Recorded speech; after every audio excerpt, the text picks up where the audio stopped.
men in blue have arrived to greet the managers, Chuck Tanner and Joe Altobelli. We've got a big crowd here today. It's Giant Jersey Day, and they've got a chance to go to the million mark in the middle of this week. They are way ahead of last year, and I hope you heard Spec Richardson, their general manager, in the pregame to talk about some of the things they've done to turn it around. When we open in San Diego Tuesday night, our next stop with a day off tomorrow, it'll be a pair of lefties, Jim Hooker against Bob Ochinko. This afternoon's broadcast is authorized under broadcasting rights granted by the Pittsburgh Pirates solely for the entertainment of our listening audience. And any publication, rebroadcast, or other use of the description and accounts of this game without the express written consent of the Pittsburgh Pirates is prohibited. Under the contractual arrangements with the Pirates for this broadcast, the announcers for this game have been selected by station KDKA, subject to the approval of the Pittsburgh Pirates baseball team. All right, let's take a look at the lineup. We'll get them from Lanny. And a very pleasant good afternoon, everyone. First of all, the starting nine for the Pittsburgh Pirates in this final game of the series, and the Pirate lineup the same as yesterday, with the obvious exception of the starting pitcher. The Bucks will have Frank Tavares leading off and playing shortstop. And batting number 2 and playing center field is Omar Moreno. Hitting third will be the Cobra, right fielder Dave Parker, with a 15-game hitting streak. Bill Robinson will bat in a cleanup spot for the Bucks. He'll be at third base. Willie Stargell will hit number 5. He'll be at first base. Then John Milner will bat in the number 6 spot. He'll be in left field. Ed Hott will do the catching and bat 7th. Bill Garner bats from the number 8 gate. He'll play second base. And batting 9th and pitching, John Candelaria.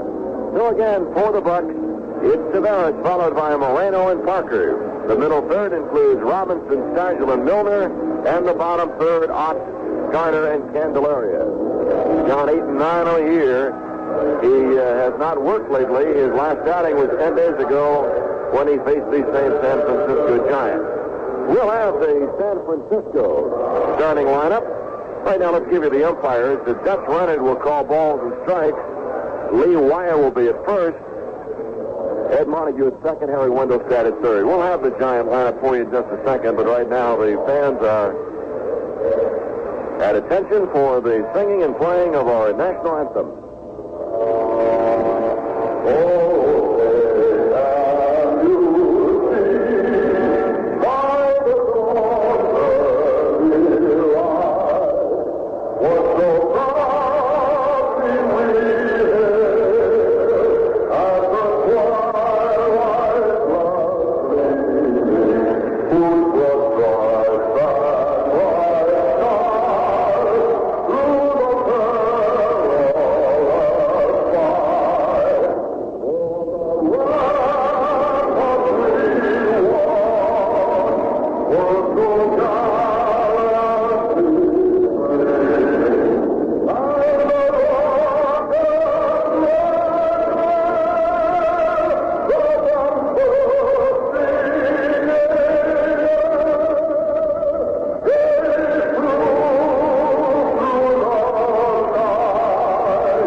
For the San Francisco Giants, they'll have Bill Madlock leading off and playing second base.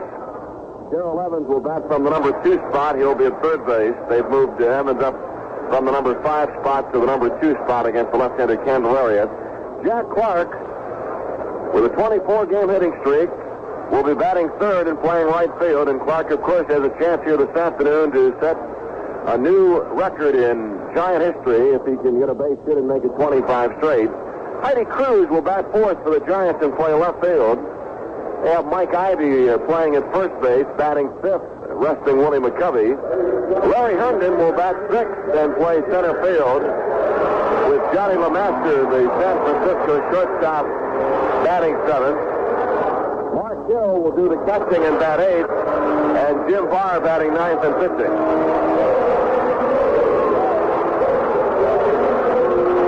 So once again for the black and orange San Francisco Giants, it's Bill Madlock, followed by Evans and Clark.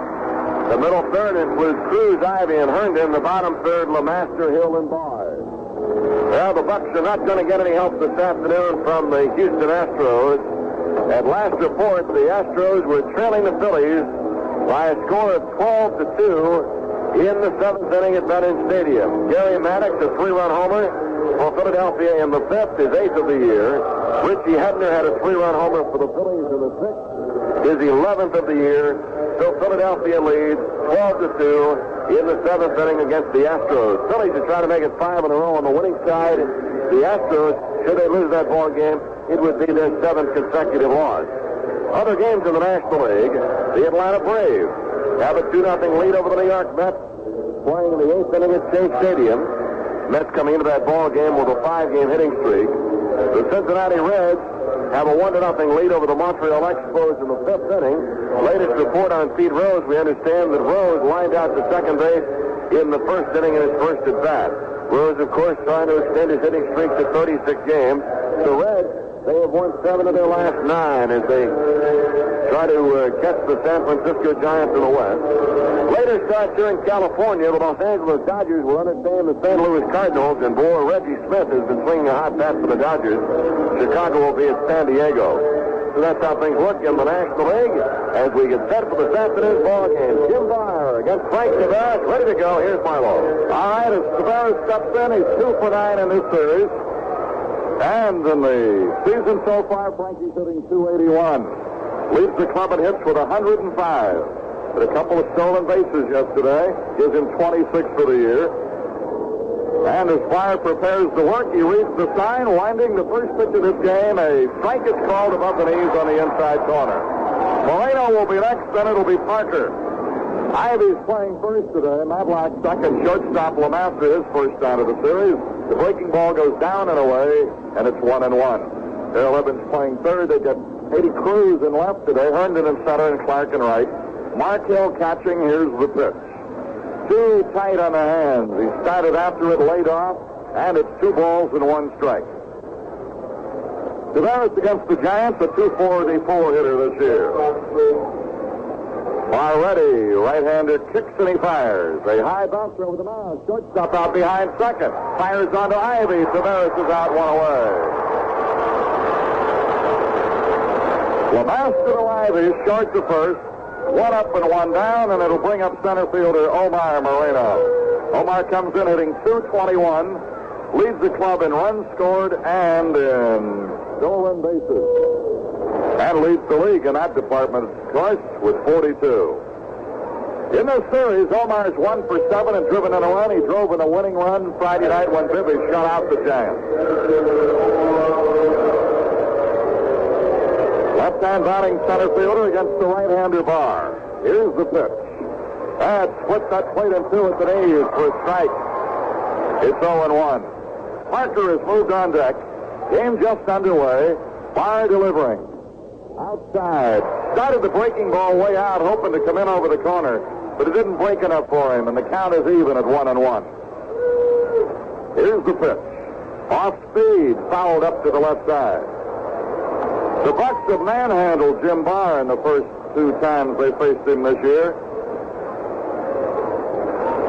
That's one of the reasons he's down in the count, 4 and 8 for the year. And Omar's had good luck against Jim Barr. He has 3 hits and 4 at-bats against the San Francisco right-hander. All right, Omar stepping back up in there. Hill drops the fingers. And the right-hander ready. Here's the pitch. Just outside. Trying to work that outside corner on Omar. Barr predominantly a sinker ball pitcher. He pitches his spots well, good overhand curve and changeup. We've seen him before work the fastball inside, but he's working outside to Omar consistently here. 2-2 pitches swung on up, off the pitcher's glove, tearing to the shortstop, safe. Moreno's speed got him there. That is the base hit. A shot to the mound. Fire got some leather on it. It tear him to the shortstop, and Omar beats it out for a base knock. Well, we've seen some pitchers in the last week, Lanny, really come close to taking some shots. Montefusco yesterday. Sutton with the Dodgers the other day. The Dodgers got a line drive off Omar's bat. Some self-defense work out on that mound. Good play by Lemaster to regroup this time. He was heading for the second base bag initially and had to retrace his steps and almost got Omar at first base. Here is Parker leading the club in hitting with 311. Leads in triples, home runs, and RBIs as well. He's got a 15-game hitting streak as he steps in. Moreno not going, pitch to Parker, outside at the letters, 4-1. Parker with his 311 batting average has 15 homers and 56 ribbies, and that's with missing a couple of weeks. 1 ball and no strikes. The pitch. Bouncer third, going to flip to the second baseman in a hurry. That's their only play. Ball is headed toward the shortstop, but Evans is playing way off the line with Parker up there. Went right for it and had the little toss to Madlock. Was not hit hard, so Madlock knew that he only had the one play. He just wisely stepped away from the bag then. So Moreno is forced to score that 5-4. Evans to Madlock makes it 2-away in the Pirate first. Dave Parker is at first base with a fielder's choice, and here is Bill Robinson. Robbie in this series 1 for 7 and has driven in a run. Batting .249, 6 homers and 41 batted in. Since the All-Star break, Robbie looks more like the Robbie of 76 and 77. And boy, just before the All-Star break, by his own admission, he was struggling. He's bunting and it's foul. With Evans playing about 20 feet behind the bag, Robbie trying the element of surprise right there with Stargill on deck. But he fouled it off on the bunt attempt, and it's strike 1. Tomorrow is an open date. We'll spend it in San Diego. Get right back to action Tuesday with the Padres. Ochinko against Rooker in that one. Next weekend we'll be in L.A. Here's the pitch. A bouncer toward third. Evans in. Convenient hop on to Ivy. Side retired. After a half an inning, the visiting Bucks are scoreless with 1 hit. The home-standing Giants are just now coming into bat. Well, Pete Rose has done it. He hit safely in his 36th straight game today and moved to within 1 game of Tommy Holmes' National League record of 37. In his third trip to the plate in a game up at Montreal, Rose drilled a line drive single up the middle into center field for a base hit in the 6th inning. Rose's hit on his third at bat of the game came on a 1-1 pitch from Montreal starter Steve Rogers, who Rose said earlier he's always been able to hit good. As a matter of fact, he's hit him good twice on the nose in this game. In the first inning, Rose hit a bullet at second baseman Dave Cash, but was retired. Incidentally, it was Rogers who also gave up Pete's 3,000 hits earlier this season. So Rose has got his 36th straight game in the bag and will now attempt to tie the National League record in New York against the Mets on Monday night. And Tommy Holmes, the man who holds the National League record, said he inside, of course, hopes that he can hold on to that record. One of the few he has established in his Major League career back in the 30s and 40s, but if Rose does it, he'll be the first to shake his hand. John Candelaria, who's had some problems with these Giants in 78. 0-3 against them.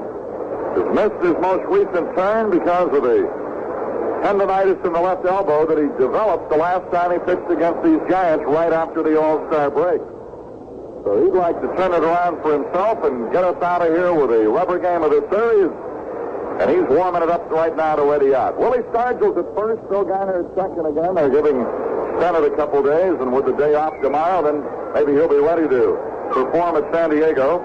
Shortstop Tavares, Bill Robinson starting for the second straight day at third. Milner's out in left again. Moreno center and Parker in right. Coaches for Joe Altobelli, Jimmy Davenport at first, Davey Bristol's at third. Bill Madlock, one of the 3 Giants who were right up there challenging for the batting title. It's no strange territory to Madlock. He won a couple while he was with the Cubs. He's the number 3 hitter coming into today with a .316 average, 8 homers and 26 runs batted in. And in this series, the Giants' second baseman is 1 for 7. John Candelaria ready, and his first pitch today is a little high, ball one. Evans on deck with a lefty going. They move him up from fifth to second. Clark down in the hole. Here's the 1-0 pitch. Jumps on it, sends it into right center. It's going to drop. Moreno keeps it from going through, throwing towards second base, and it's going to be safe. Moreno did a great job of keeping that ball from going through the gap. Swirled and threw, but it just didn't quite have enough on it, and Madlock in with a leadoff double. Got that pitch up and away to Madlock. He just went right with it. Drilled it into right center. When it started out, looked like an attempt to take off for the warning track. The leadoff double, and Madlock has his 16th double of the year. Here is Evans. Evans in the series 1 for 8. Against the league, he's hitting .257, 10 homers, and he's driven in 46 runs. Pitch to him, scored away to bunt. It was outside, ball 1. Clark has moved on deck. And, of course, the crowd will be alive with Clark. He's become a big favorite here this year. And, of course, he has a chance today to write his name in the all-time Giant record book. Nice foul down the right side, and it's 1-1 to Darrell Evans. Madlock trotting back to second base. Madlock with a leadoff double. Evans batting in the 2 spot. The count to him now is 1-1.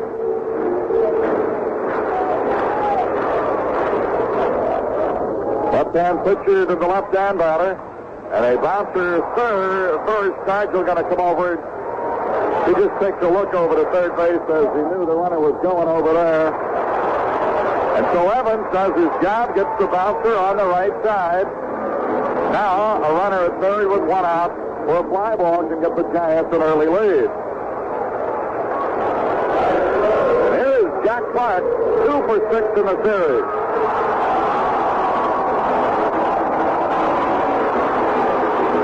The number 2 hitter in the league with a .321 average. He's second in the league in RBIs with 75, tied for 4th in a homer derby with 17, and has a 24-game hitting streak. The pitch, fouled up to the right side.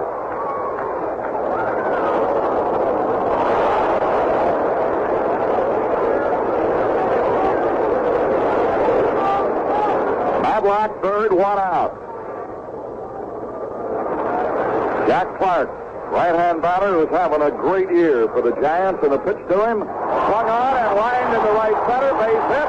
It's a new Giant consecutive hitting streak record for all time in the Giant franchise history.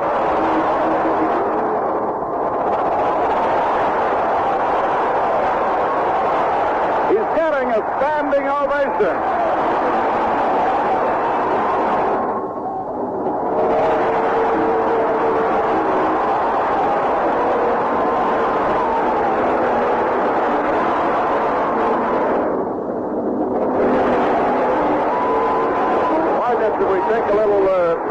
Pride in Jack Clark, born in New Brighton, Pennsylvania, and a very fine young man who has caught the fancy of the San Francisco folks, and rightly so. He's a fine ball player and really jumped into his own. A new record for the Giants.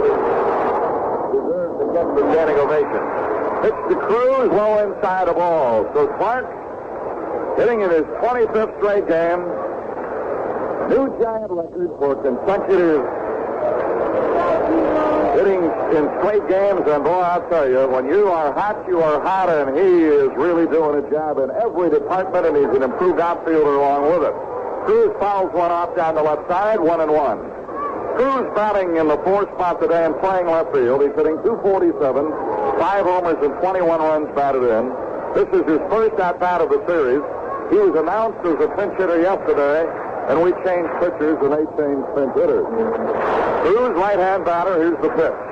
Bouncer short. Tavares will flip to Garner 1 to first base. Oh, a double play. 6-4 to 3 as it goes. Tavares to Garner to Stargell. And the Buccos turn the double play. It's their 74th of the year.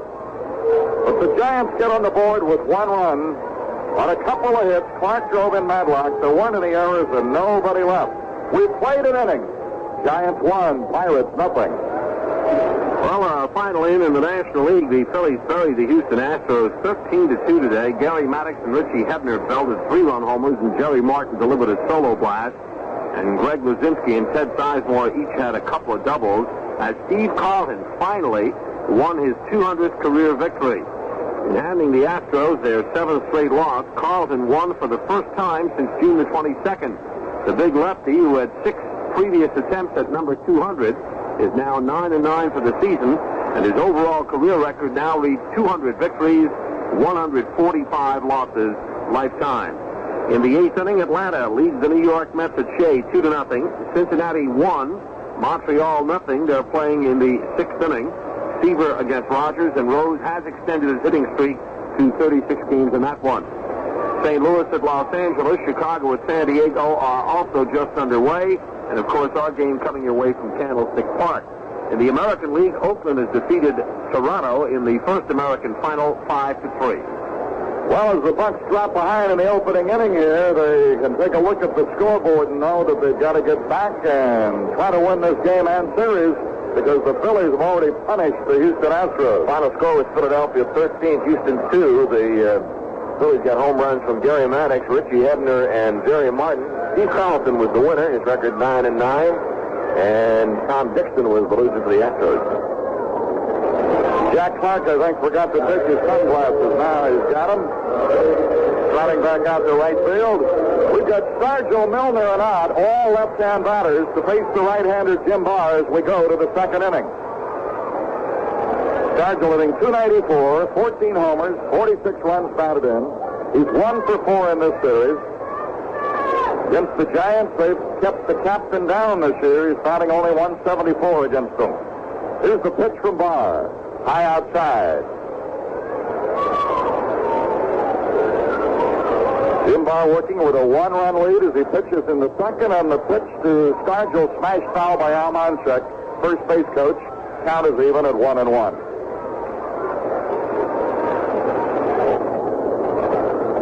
We go to the 9th at Shea, and Atlanta has the Mets down 3-0.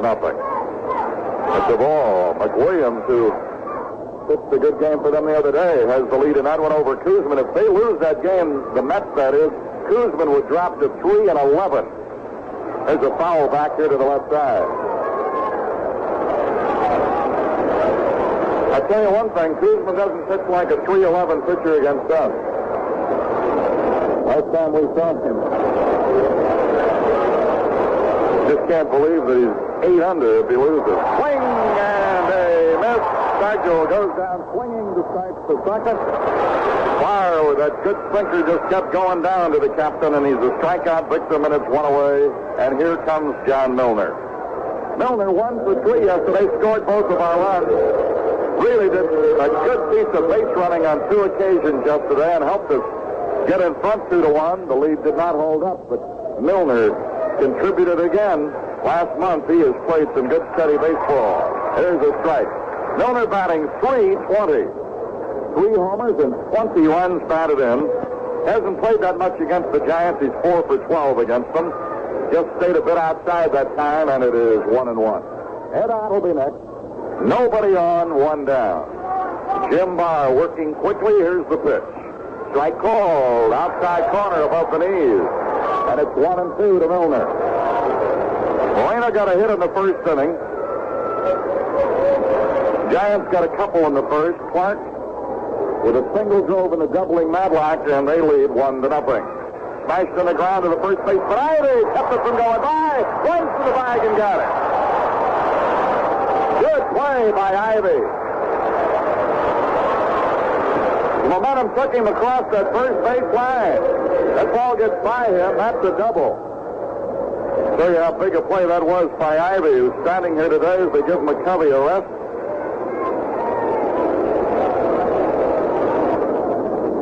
With Ivy not able to play every day, gives you a little indication of the depth on this Giant club. He'd be playing almost any place else. Here is Ed Ott, 0 for 4 yesterday, and in the third, another one right at Ivy. He drops it, picks it up, flips the bar, and they got him. Score 3-1. Ivy had the ball, then as he started toward the bag, it trickled behind him, replaced the stop, flipped the bar who covered, side retired, 3 up and 3 down. We played an inning and a half. Giants 1, Pirates nothing. Updating the American League scoreboard, Oakland defeated Toronto in a single game up in Canada 5-3. Oakland 5-13-2, Toronto 3-5-1. Langford the winner 3-7. Garvin the loser for Toronto. His record flipped to 2-11. Mitchell Page hit a home run for Oakland in the 6th with none on, his 11th. And Ashby homered for Toronto in the 3rd with none on. It was his 5th of the year. Baltimore leads Minnesota in the 5th inning 6-1. Palmer against Serum, who was relieved by Sutton in the 5th for the Twins. Lee May homered for Baltimore in the 5th with 1 on, his 16th of the year. Seattle and Cleveland got their doubleheader at Lakefront Stadium started, but a tremendous thunderstorm came up, and after waiting more than an hour, the entire doubleheader was washed out. Boston continues to have troubles. They're in their first big losing streak of the year, and it looks as though today it might go another game. Kansas City leads the Red Sox 5-0 in the 3rd inning. Wright started for Boston, Stanley in the 1st, Rich Gale pitching for Kansas City. The Yankees in Chicago are in the 6th inning, deadlocked at 1-1. At Candlestick, trailing 1-0 in the 2nd inning, we'll be looking at Mike Ivey, Larry Herndon, and Johnny LeMaster. They'll all be batting right-handed. The left-hand batter in the Giant lineup today is Darrell Evans. So Mike Ivey, who made a couple of good plays in that last inning, will be stepping in to lead it off.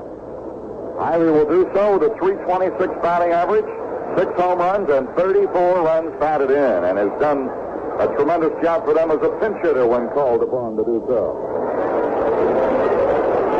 Mike Sadak, who's going to miss about 6 weeks with that broken jaw, just getting a nice greeting. He is out watching the game today.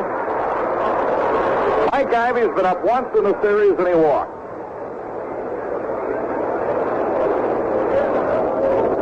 Strong right-hand batter.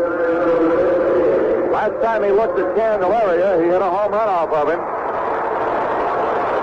And he's up here now, starting the 2nd for San Francisco. Candelaria kicks and he fires. Bouncer, shortstop. Tavares in.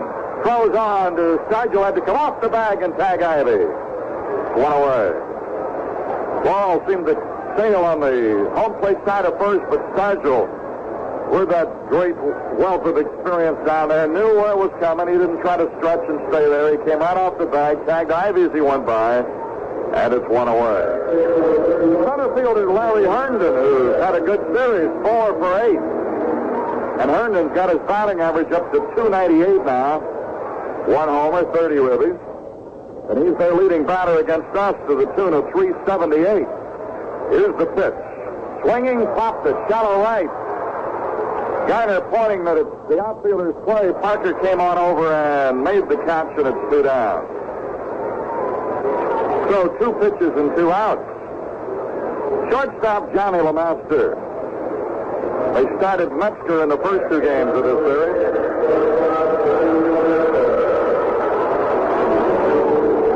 LeMaster against the league, hitting .231. He's had 1 homer, driven in 13 runs.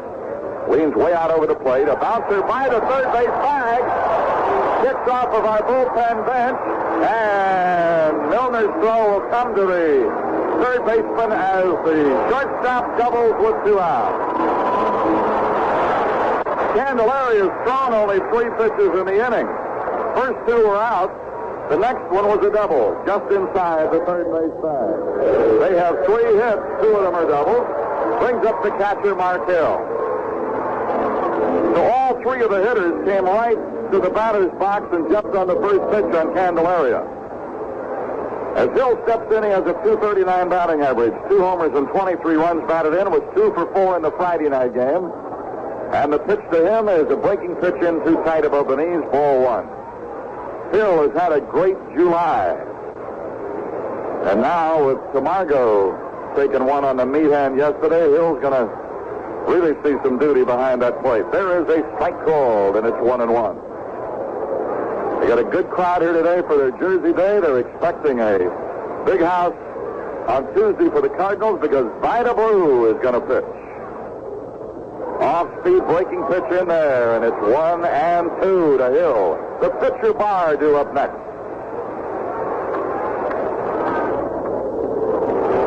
LeMaster leading at second, 2 down. Candelaria with the sign. At the belt, and now comes to the plate. That's a little topper up the third base side, but it's foul. It hit him, and Ott, not knowing that, did the right thing. He went right up back to the ball, about 15 or 20 feet up the line, but the plate on fire, and he yelled him off of it that it was a foul ball. 1-2.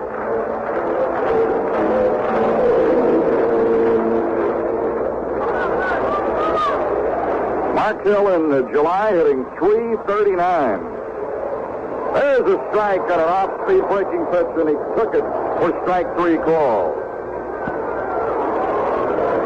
No runs, 1 hit, no errors, 1 left. After 2 innings, at Candlestick, Giants 1, Pirates nothing. We said a few minutes ago a doubleheader between Seattle and Cleveland was postponed because of a heavy thunderstorm in the third inning of the first game. The two clubs were not scheduled to play each other again this season, so unless there's a real need for it, there's no makeup date set. The entire Sunday doubleheader rained out. Play has been resumed to the U.S. Women's Open Golf Championship at Indianapolis. The delay because of a severe thunderstorm lasted almost an hour and 40 minutes. Rookie Larry McWilliams and Gene Garber combined to shut out the Mets for the second time in a week, and Cito Gaston keyed 3 rallies Sunday, leading Atlanta to a 3-0 victory that snapped New York's winning streak at 5 games. McWilliams, a tall lefty, had not allowed a run in 13 innings in the majors, all against the Mets.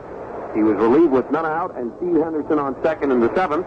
Garber picked up his 14th save of the year, 11 which have come in the 16 games he has pitched with Atlanta. McWilliams pitched 7 shutout innings in his major league debut back on July 17th before giving way to Garber in that game.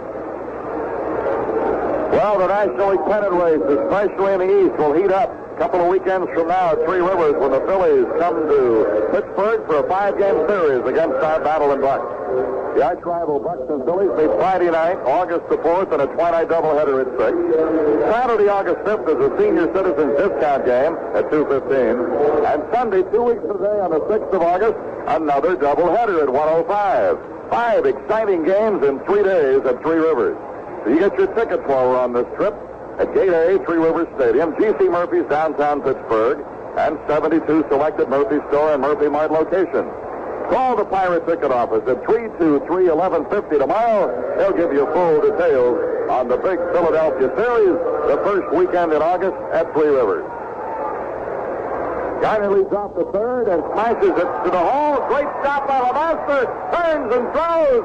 Doesn't get him, but what a play by LeMaster. Even getting to that ball. Garner hit it with authority to the hole. LeMaster showing great range. Got to it. Really didn't have a chance to throw him out, but he made it very close to that. He turned and threw. It was on the bounce, but Garner beats it out for an infield hit. Second hit for the Pirates. The Giants have 3. The Giants lead in the score 1-0. Here's the Candyman. Pitch to him is outside the ball. Candelaria has had 5 hits, a couple of doubles. Batting here now with Garner first and nobody out. Fire stretching towards the first runner back. Tavares on deck. Then it'll be Moreno. We're in the 3rd inning. High bar to the belt, and he looks back. Runner going. The throw down will be out. 2-6 on a caught stealing.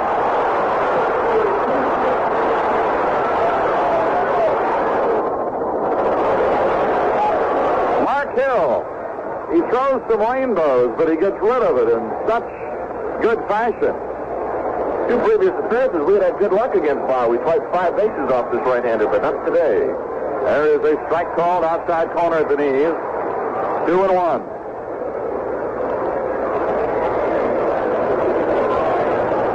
And the pitch. Low outside, 2 balls and 1 strike. Candelaria batting now with nobody on, 1 out. Here's the pitch. Blank over the outside corner between the knees and the belt.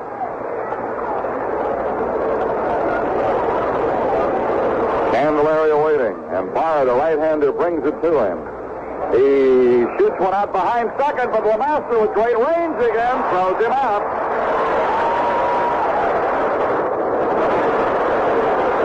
is headed up the middle, but LeMaster has shown us some outstanding range in this inning.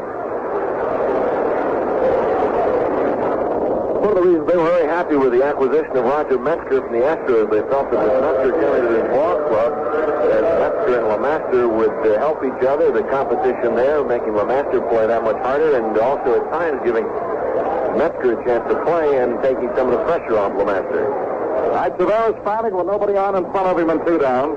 In the first inning, Frankie bounced out to the shortstop.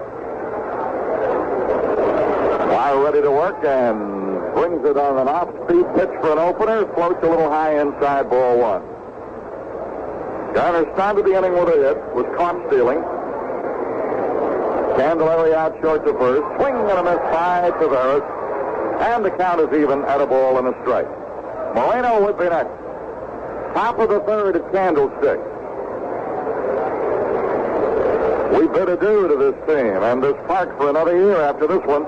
He bumps it, but it's right to the mound. Barr started to run for it. Frankie then thought better of it and threw to Ivy. And it's all over in the third for the visiting Pirates. No runs and then 1 hit. No errors, a caught stealing, and nobody left. Middle of the third. Giants 1, Pirates nothing. Up in Toronto, Mitchell Page's 6th-inning homer today broke a 1-1 tie, and some good base running led to 3 more Oakland runs when the A's defeated Toronto 5-3 behind the combined 5-hit pitching of Rick Langford and Dave Haverlow. The A's took the lead in the first when Mike Edwards singled, stole second, and then scored on a base hit by Willie Horton. The Jays tied the game in the third on a home run by Alan Ashby, his 5th of the year. Oakland moved ahead 3-1 on the 6th when Page clouded his 11th homer of the year, and Taylor Duncan singled home Mario Guerrero, who had gotten a double. The Jays added a run in their half of the 6th when Rick Bassetti bunted safely down third, and took second when Taylor Duncan let the ball roll for an error. Bassetti moved to third on an infield out and scored on a fly ball by Al Woods. Then some smart base running gave Oakland 2 runs in the 7th. Joe Wallace, who had singled and took second on an infield roller, stole third on a delay, and scored when reliever Mike Willis threw wildly, trying to get him off at third. Miguel DeLone, running for Dave Revering, who had walked, then stole second, and Willie Horton collected another base hit, a double to left center, to send home the 5th and final run of the ball game. So Toronto falls to Oakland 5-3. Incidentally, speaking of the Oakland A's, Charlie Finley had a few words to say today about his Oakland A's and baseball in general. And the next chance we get, we'll dwell on those thoughts by Charlie O. Now let's get back to Candlestick Park, where the Giants are leading Pittsburgh by a score of 1-0 as we play the bottom of the 3rd inning, Candelaria against Barr. Pitcher Jim Barr going to lead it off in the Giant 3rd. Barr has had 4 for 26, driven in 1 run. In the other 2 starts, he was only around to bat once each time. He's 0 for 2 against us with his bat this year. So Candelaria will work to his mound opponent and brings it to him for a strike. Madlock on deck, then it'll be Evans. First inning, saw Madlock lead off with a double, go to third, and then Evans bouncer to first, and Clark brought him home with a single to right center. Ball 1-1.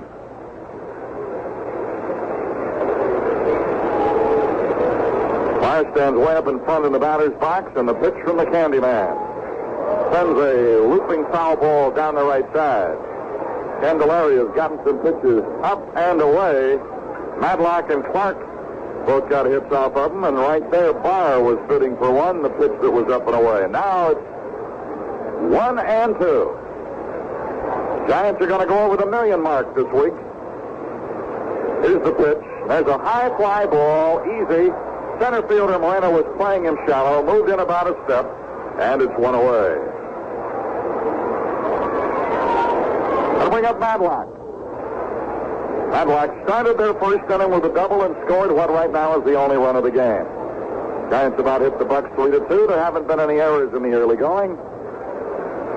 And Madlock, who picked up his second hit in the series with that first inning double, steps in now to face John Candelaria.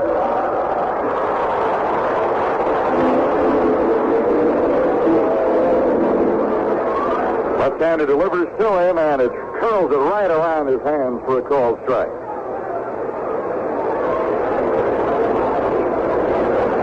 Danny hasn't really let anything go with that elbow yet today. He didn't when he warmed up either. There's a smash to deep short. Tavares up. The good strong throw is in time by 3 steps. Matlock is out, and it's 2 away. Darrell Evans will be the batter. First inning, he bounced to Stargell. That got Matlock from second to third. Evans 0 for 1. He's 1 for 9 in the series. Last year, he hit about 570 against us and drove in one, about 15 runs. This year, the Pirates have held him in pretty good check, although he hurt us at Three Rivers recently when he drove in 4 runs in one game, including 2 homers.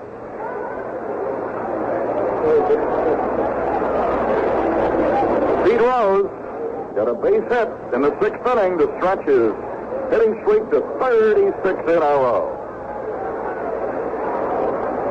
Boy, oh boy. 37 years old.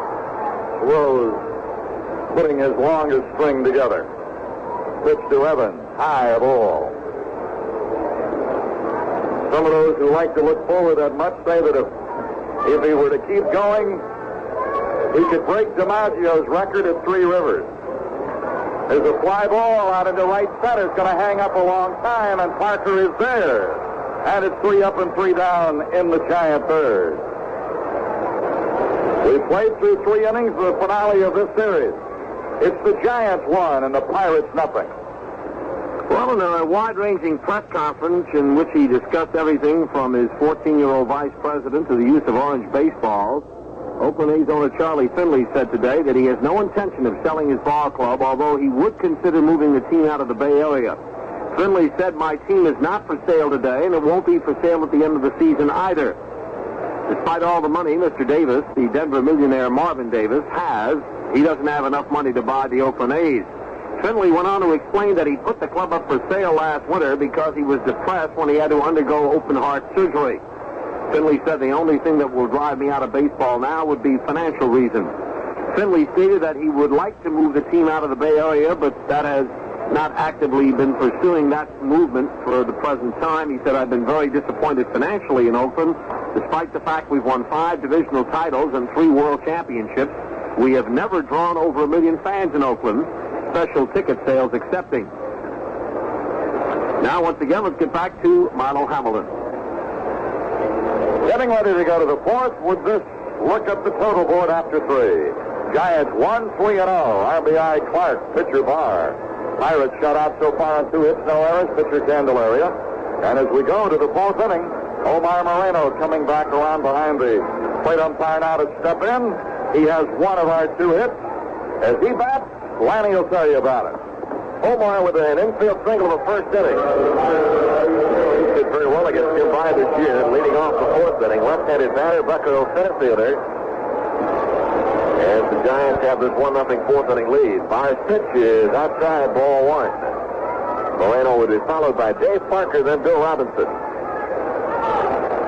Omar with a .224 batting average, 2 home runs, 18 runs batted in. Bye's pitch. Sharp breaking pitch low and inside, 2 balls, no strikes. Third baseman Darrell Evans.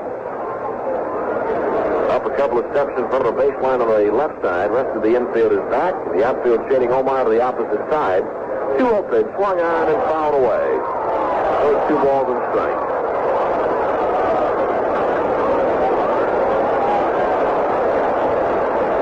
He rose 36 consecutive games. He's safely in. He'll have a chance to tie the National League record in his next outing. 37, the record set by Tommy Holmes. 2-1 pitch is up high, 3-1. It'll be an interesting chase if Pete Rose goes after the very coveted Joe DiMaggio record of 56 consecutive games.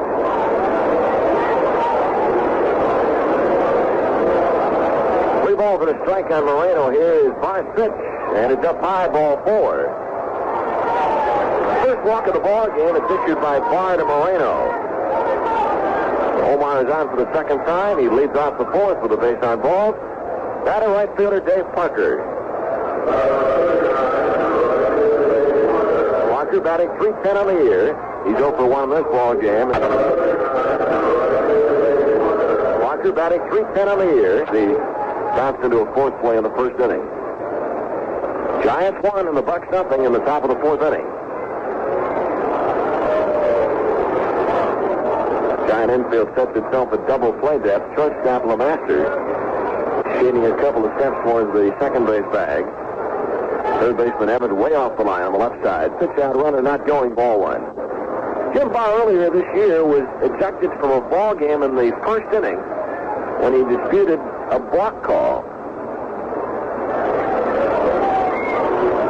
Throw to first base, and Moreno dives back safely. Barr has shown us good moves, and earlier this year he picked up a couple of Pirate base runners. Omar with 42 stolen bases on the year. He has 7 against the Giants. The 42 leads the National League.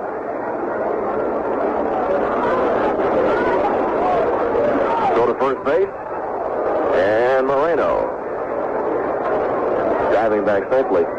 Much of the controversy about Barr's move to first base often centers around the fact that some managers feel he does not step towards the bag, but rather pivots with both feet. He kind of jumps and turns at the same time.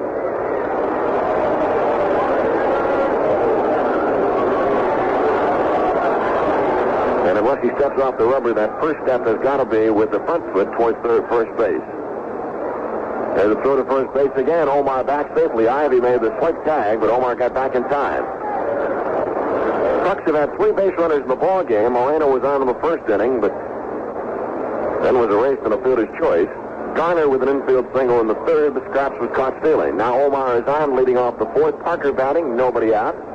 Throw to first base. They've gone over there 4 times now. Ivy apparently thought he had the call, and he looked up at first base umpire Lee Wire. Dutch Reddick calling balls and strikes. Lee Wires at first, Ed Montague at second, and Harry Wendelstad at third. I was chatting with Ralph Nelson, who is the Assistant Public Relations Director here of the San Francisco Giants. And Ralph, who travels with the Giants, he was saying that his favorite club and his favorite town to visit in the National League is Pittsburgh.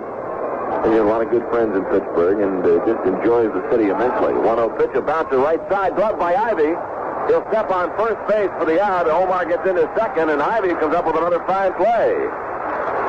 Mike Ivy playing first base, giving Willie McCovey a rest, and Ivy made a fine play, getting a glove across the body and smothered the Parker ground ball. Ivy made a fine play on Milner in the second. 1 down, Moreno at second base. So Mr. Nelson from San Francisco finding out what we've all known for a long, long time about Pittsburgh being someplace special. Omar at second, 1 down. Here's Bill Robinson.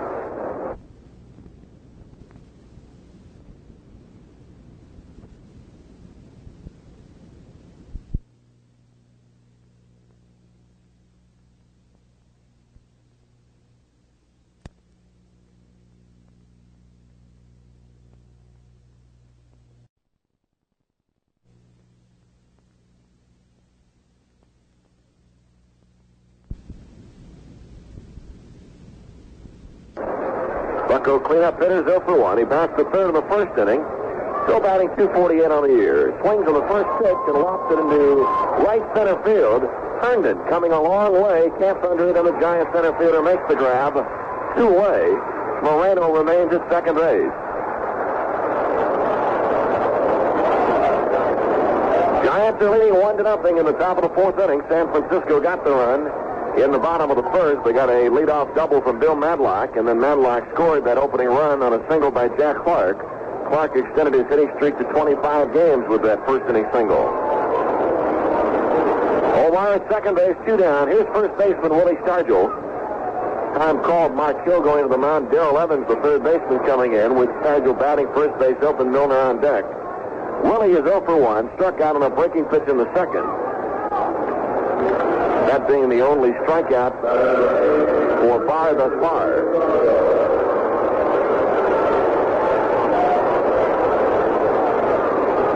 Willie with a .292 batting average, 14 home runs, and 46 runs batted in 1978.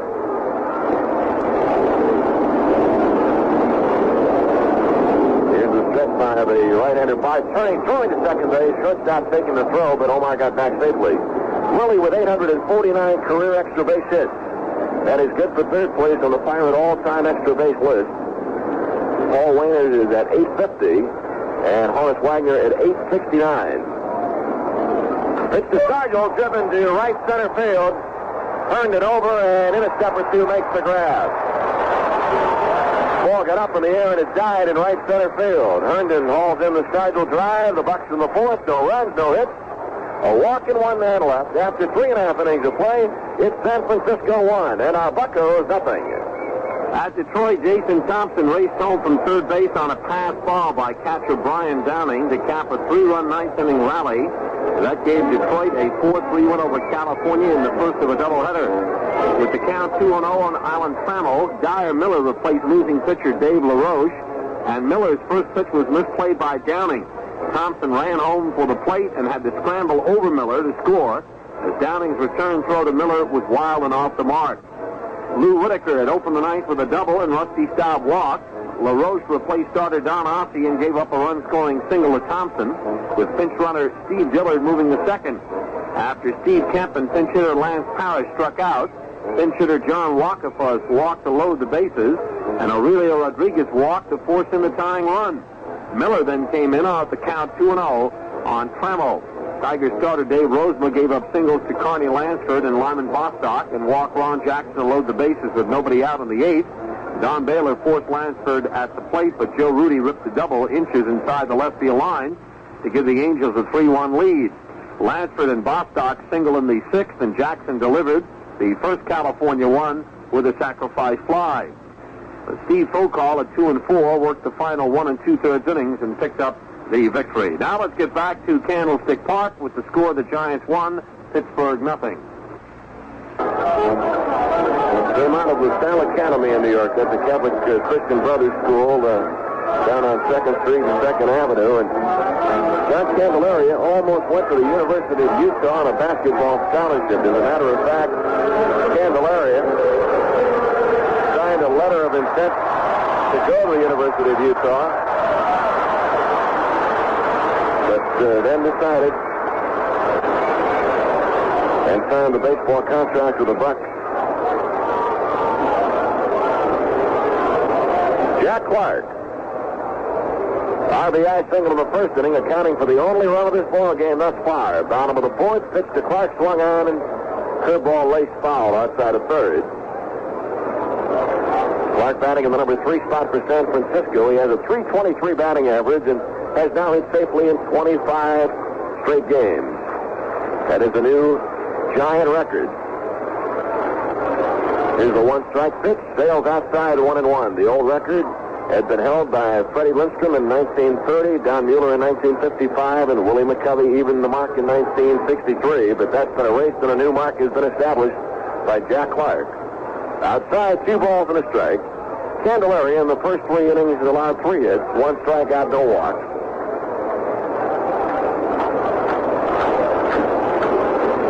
And the 2-1 pitch about to the right side. Second baseman Garner takes the second hop and flips on to first baseman Stargell. Clark is out 1 away. National League this afternoon, the Phillies beat the Astros 13-2. Carlton over Dixon. Maddox, Hebert, Ebner, and Martin at home runs for Philadelphia. The Phillies have now won 5 in a row, and the Houston Astros have lost their last 7. Atlanta blanked New York 3-0. Cruz swings on the first pitch and about to the third. Bill Robinson makes the play near the bag, fires on to Stargell. Cruz is out 2 away. Heidi Cruz, who bounced into a double play in the first inning, is retired by Bill Robinson, the Bucco third baseman, here in the fourth. 2 down, nobody on. Giants leading 1-0 in the bottom of the fourth, and the batter, first baseman Mike Ivy.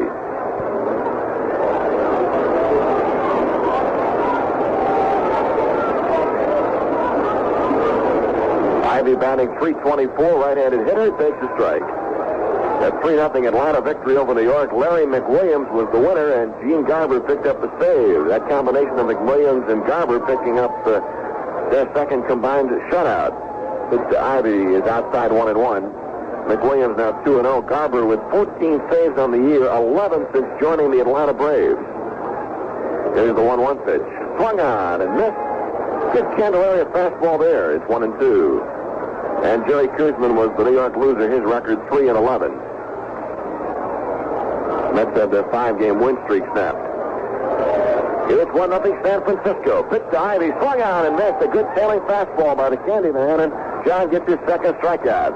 The Giants go down 1-2-3 in the fourth. Candelaria has now retired 7 consecutive San Francisco batters. After 4 innings of play, it's the Giants 1 and our Pirates nothing.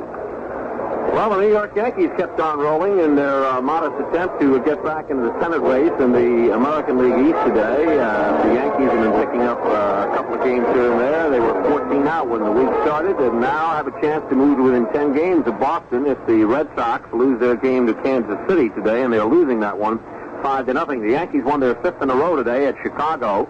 Chris Chambler's RBI double scored Lou Piniella from first, and it triggered a 2-run 9th-inning rally as the Yankees beat the White Sox 3-1, their 5th straight win, the White Sox 9th straight loss.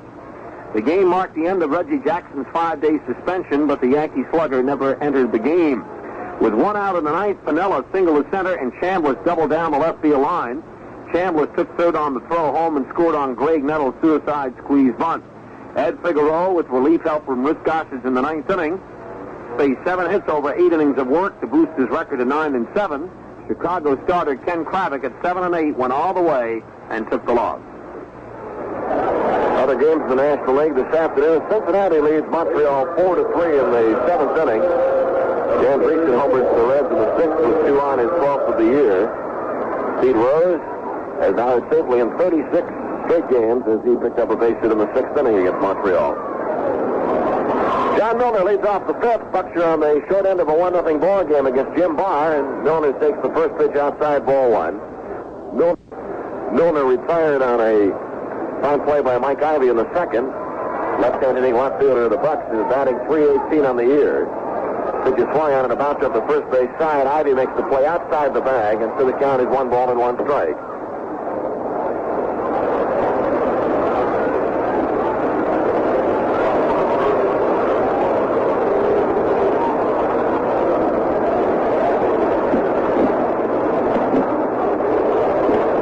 Milner, 23 hits in his last 57 at-bats, been swinging a bat at a .404 clip at the comeback of the mound, and Barr makes the play. He was leading off to the right side and got the glove up in time to retire Milner. Play goes 1-3. 1 down in the Bucko 5th. Giants leading 1-0. They picked up their run in the bottom of the 1st inning. Singled by Jack Clark, driving home Bill Madlock. Giants 3 hits.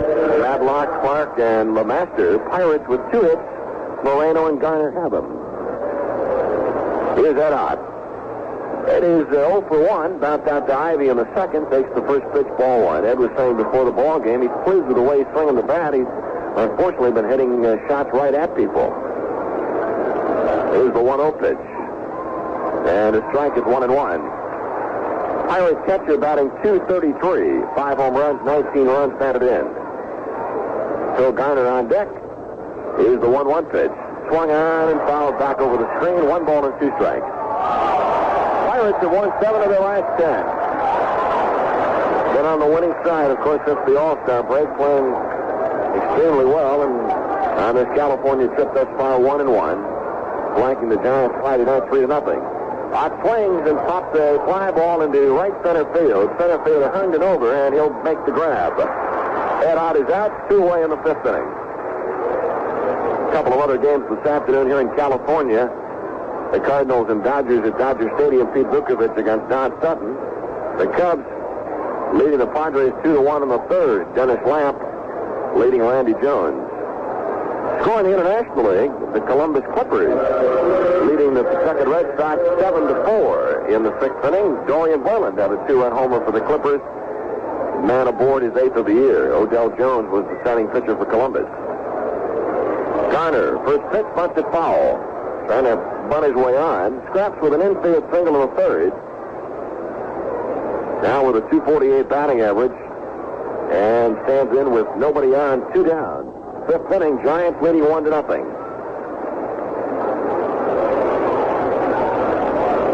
One strike pitch. Barr misses downstairs, 1-1. Detroit beat California this afternoon 4-3. Pook out the winner, LaRoche the loser. Garner again trying to bunt his way on, busted foul, and the count 1 ball, 2 strikes. That Tiger win over the California Angels was the first game of a doubleheader. Second game, Nolan Ryan will be pitching for the Angels and Jim Slayton for the Tigers.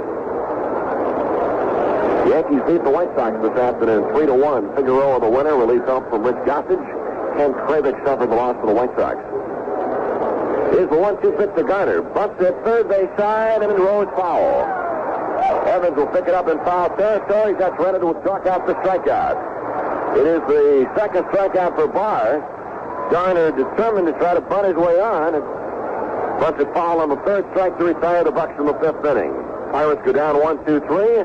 And after 4.5 innings of play on a Sunday afternoon from San Francisco, it's the San Francisco Giants 1 and our Buccos nothing. Jack Nicklaus dropped in a 12-foot birdie putt on the first hole Sunday and has moved into an early 1-stroke lead during the final round of the Philadelphia Golf Classic. Third-round leader Bruce Litsky took a double bogey 6 on the 7th hole and then a bogey on the 8th. Nicklaus made the 9-hole turn at 35, 1 under par and 12 under for the tournament, which continued to be plagued by intense heat and temperature close to 100 degrees at the White Marsh Valley Country Club. At the clubhouse turn, Nicklaus was 1 stroke ahead of Jerry Fate and Dr. Gil Morgan. Morgan had 2 birdies on the front 9 to move up to 11 under par in the race for the $50,000 first-place money. Jerry Fate, the former U.S. Open champ, made a late surge with 5 birdies to also be at 11 under par after 14 holes of play. In case you hadn't heard it, Pete Rose of the Cincinnati Reds drilled a single up the middle in the center field in the 6th inning against Montreal today to extend his hitting streak to 36 games, only 1 short of the modern-day National League record set by Tommy Holmes back in the 40s. Well, the Pirates meet the Philadelphia Phillies when we return off this 2-week road trip. The Phillies will be at Three Rivers Stadium Friday the 4th of August, Saturday the 5th, and Sunday the 6th.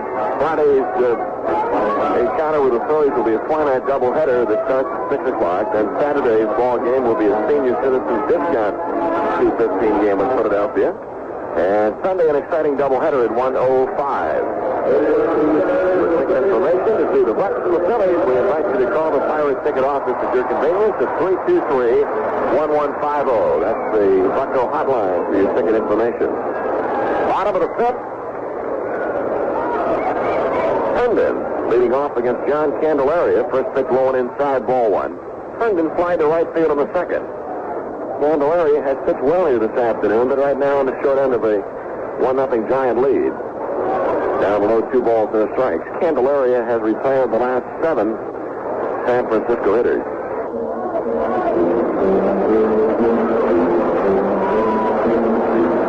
Herndon batting .297 on the year, right-handed batter. The pitch from Candelaria is up high, and it's 3 balls and no strikes.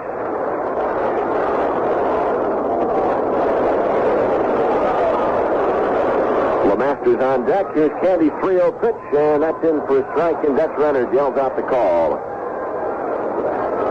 Joe Robinson at third for the Bucks. Tavares the shortstop. Garner at second. Stargell at first. 3-1 pitch. Pop foul. First base side. Stargell coming over near the feet, but it dropped just the side of that concrete wall, and what it might have been an ankle going over into foul ground to make the grab. Now, as he comes back to first base, does not appear to show signs of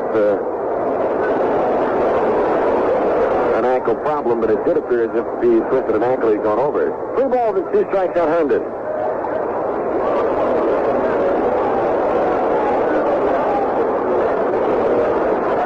Now the 3-2 pitch. Fastball sails outside. Herndon's aboard. First walk issued by Candelaria. Herndon's out with nobody out on the 5th. And before Johnny LeMaster steps in, we're going to pause for station identification. This is the Pirates Baseball Network. This is the American Forces Radio and Television Service. You're listening to FM Radio on the FM market, 405. Lonnie Fritteri with you from Candlestick Park. Marlowe will be joining us in the 7th inning. LeMaster doubled inside the third base bag. He's running this time back to the mound. Candelaria looks at second, but now flips to Garner covering first. And the sacrifice will go 1-4 on the sack. Herndon moving down to second base. Giants leading 1-0. And for the third time in the game, they have a runner in scoring position. Madlock doubled in the first inning and scored the opening run on a single by Jack Clark.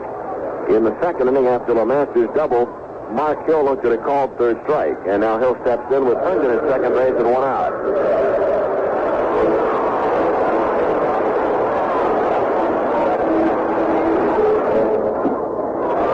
Candelaria to the belt. The pitch to Hill is outside, ball 1. Well, we've seen some good pitching in this series. Jim Bevy and Bob Knepper on Friday night. John Montefusco against Don Robinson yesterday. And now the Candelaria man against Jim Barr. Fastball tails outside, and it's 2-0. It does appear as if Candelaria the last 2 innings has increased the velocity a bit against the Giants. Now the 2-0 pitch. And a strike on the outside corner and a tailing fastball, 2-1.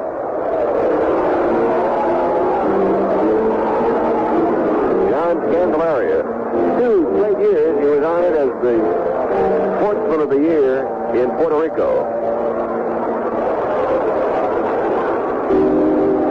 Time called. Garner coming in to have a word with John, and now Ed Otter's after the mound. Herndon at second base. He walked and then moved to second on the sacrifice bunt by LeMaster. Mark Hill, 2 balls and a strike. Giants leading 1-0 last half of the 5th inning. Here's the 2-1 pitch. Swung out, a line shot, center field. Going to drop in, base hit. Omar plays it on 1 hop. Herndon rounding third. Is the throw to the plate. Not inside. Giants lead 2-0. Mark Hill delivers with an RBI single to center field. Got the ball on 1 hop, but it's thrown not in time to get Herndon, who had a good jump off second base. And the Giants get their 4th hit. They're leading 2-0, and it brings up pitcher Jim Barr. He'll pick up his 24th RBI of the year. The Giant catcher had 2 hits on Friday night, and he has delivered with an RBI single here in the 5th inning of this ball game. Here's Jim Barr, lined to center field in the 3rd. Right-handed batter. Hill leads off first. Pitch is bunted back to the mound. Candelaria has it. Turning and throwing to Garner covering. Again, the sacrifice 1-4. And Hill moves down to second base. Giants use the sacrifice bunt to set up their second run. Bunt by LeMaster that moves Herndon into scoring position. Now Hill is at second base with 2 down. It'll bring up their leadoff hitter, Bill Madlock. Madlock 1 for 2, doubled and scored a run in the 1st inning. And he's batting .317 on the year.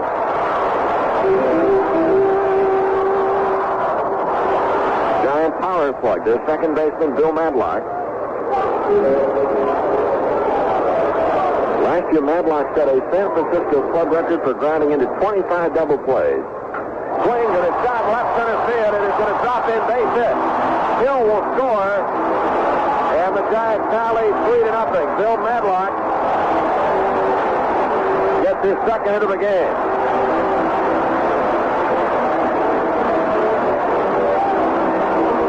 Giants on top 3-0, and they set up both runs here in the 5th inning with a sacrifice bunt. Leadoff walk to Herndon, moved to second on the sacrifice. Hill singled to center, driving home Herndon. And then Hill was sacrificed to second by Barr. Madlock singles into left center field to drive in Hill. And with 2 down, he'll bring up third baseman Darrell Evans. Royce has been throwing in our bullpen here in the 5th inning. Evans is 0 for 2, and the pitch to Darrell is a strike. Left-hand hitting third baseman of the Giants, batting .256 on the year.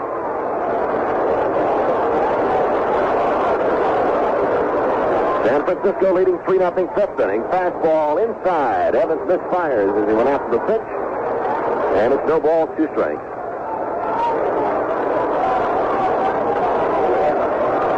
Giants got a run in the 1st. They've added 2 here in the 5th. Candelaria's 0-2 pitch. Swung out, popped up third base side, foul territory. But it'll drop before Bill Robinson can get over to make the play. And the count remains 0-2. first will be in San Diego Tuesday night, and we'll be on the air at 9:45 for that first game of the Padres series. 9:45 Eastern Daylight Time. Jim Rooker against Bob Ochenko. 0-2 pitch. Strike three. Evans started to go but held up, and the pitch caught the outside corner.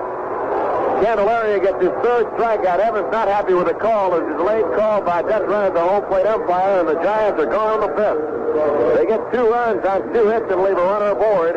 After 5 innings to play, it's San Francisco 3 and our Pirates nothing.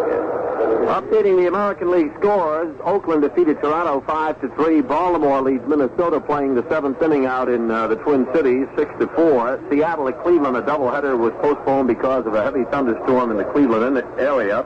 The Yankees won their 5th in a row today, beating Chicago 3-1. The 2-run 9th inning rally pulled it out. Boston, after trailing 5-0 early, has come back now and trails Kansas City 7-3. After 7 innings of play. Wright started for Boston, Stanley in the first. Gale started for KC. Patton took over in the third. Detroit won the first of a doubleheader from California 4-3. Second game just underway. Milwaukee and Texas is a night game. Reggie Jackson returned to the Yankees today, ending a 5-game suspension without pay. However, he was not in the starting lineup and did not make an appearance in the game. In the pregame news conference, Jackson said his bunt attempt, which prompted the suspension from manager Billy Martin, was not an act of defiance against Martin. Had he known about it, the consequences, he wouldn't have tried it, he said. Getting set for the 6th inning. Giants leading 3-0. Ralph Nelson jumped into our booth. And Ralph, I was saying earlier what you were telling me, how much you really enjoy coming into Pittsburgh. Favorite town. Definitely my favorite town. I understand you have some good friends there as well. Susan Puglich. She is very happy right now because the Giants have had 3-0. She's the only Giant fan in Pittsburgh. Let's take care of her. We got to get her to root for the black and gold of the Bucks. All right, we'll get set for the 6th inning, and Kenny Maka will be the pitch hitter for John Candelaria. So the Candy Man worked 5 innings. Gave up 5 hits, struck out 3, walked 1, and Candelaria charged with 3 runs. Royce continues to warm in the bullpen. Ken Maka with a .239 batting average, no home runs, 5 runs batted in. Here's Barnes pitch to Maka, fastball up and in, 1 ball and no strikes. Giants 3 runs on 5 hits, Bucks no runs on 2 hits. 1-0 pitch, and that is in for a strike, 1-1. Top of the order, and Frank Tavares do next.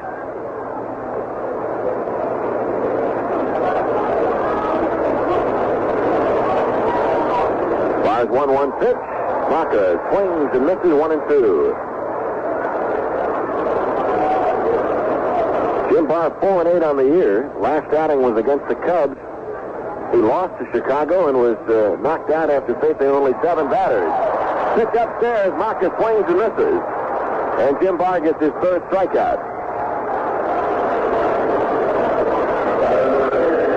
Giants on top, 3-0. Bucko is batting in the 6th inning, and now here's Frank Tavares. Frank is 0 for 2. He bounced the shortstop in the first.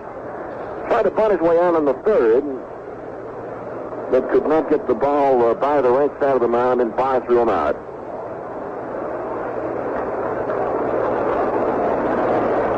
Frank batting .279 on the year. Right-hander delivers, and a breaking pitch on the inside corner for a strike. The Bart tab thus far in 5 1/3 innings. He's allowed just the 2 hits, 1 walk, 3 strikeouts. Swung on and missed. Pitch upstairs, and Frankie came up empty. No balls and 2 strikes. Now with good stuff and really pitching well against the Bucks here this afternoon. He is 0-2 against Pittsburgh in 78, but he's enjoying a 3-0 lead now in the 6th inning. Pitch is swung out, pops down the right field line. Mike Ivey over to foul territory, and Ivey, the first baseman, makes the grab. Made an over-the-shoulder catch, retiring Tavares in foul ground, and they are 2 away in the 6th inning. Pirates have had just 3 base runners against Jim Barr, and the 2 hits off Barr have both been infield singles. Here's Omar Moreno. The Antelope has been on base twice. Had an infield single in the 1st inning and walked on 5 pitches in the 4th. Left-handed batter Omar with a 224 mark.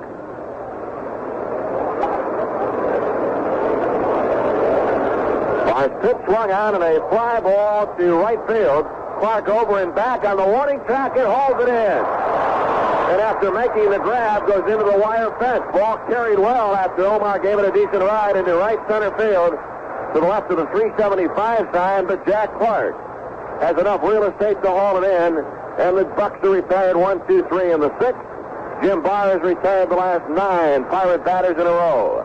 After 5.5 innings of play from Candlestick Park, the Giants 3 and our Buccos nothing. Final in from Kansas City, the Red Sox dropped their 4th game in a row as Kansas City beats them by a count of 7-3. George Brett had a big day at the plate with 3 hits, including a couple of doubles.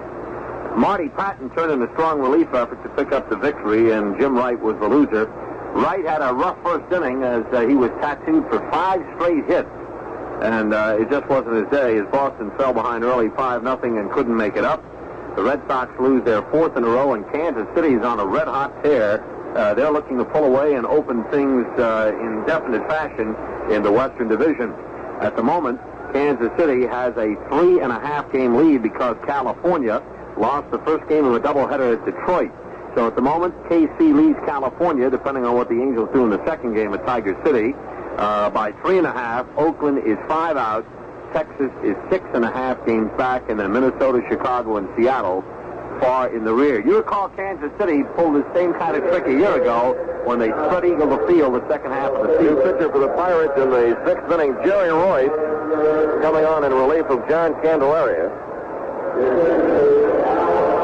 Royce is the only change in the Pirate lineup, so Jerry goes to number 9 spot of the batting order. For Jerry, it'll be only his 2nd appearance of the month of July. On the year, he's made 14 appearances. This will be his 7th out of the bullpen. Jerry's last outing was as a starter on the 16th of July a week ago, 2nd game of the doubleheader, and he worked 3 2/3 innings. Especially since the first part of June, Jerry has not seen a lot of work. As a matter of fact, the outing before the last one was back on June the 27th. So since the 9th of June, this is only Jerry's 3rd appearance. And he'll be facing Jack Clark, Heidi Cruz, and Mike Ivey in the San Francisco 6th. It's a 3-0 San Francisco lead. Jim Barr doing the job as the Giant pitcher. Clark swings the first pitch and lines it foul. Left field side, strike 1. Clark 1 for 2 had an RBI single in the first. It was his 76th RBI of the year. He started the day only 2 behind the league leader, and the single by Clark in the first inning, a 25-game hitting streak. Pitch to Royce is up high. 1 ball, or to Clark is up high by Royce, 1-1. Second time now that we've seen Jerry use that new delivery where he opens his hands a bit sooner.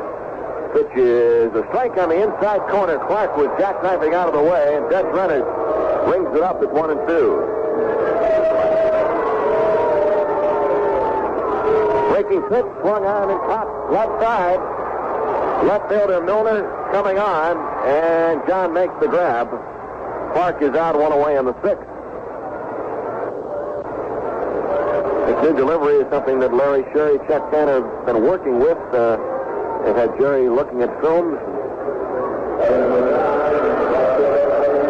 Royce of old had been would have a habit of keeping his bare hand in the glove as long as possible, but now Jerry breaks the hands a bit sooner. Heidi Cruz swings on the first pitch, a line drive into left. Milner backing over a couple of steps, and he makes the grab 2 down.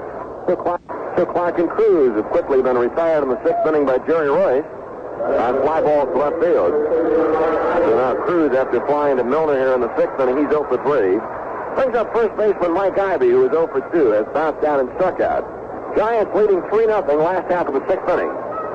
Royce delivers, Ivey swings and fouls it back, strike 1.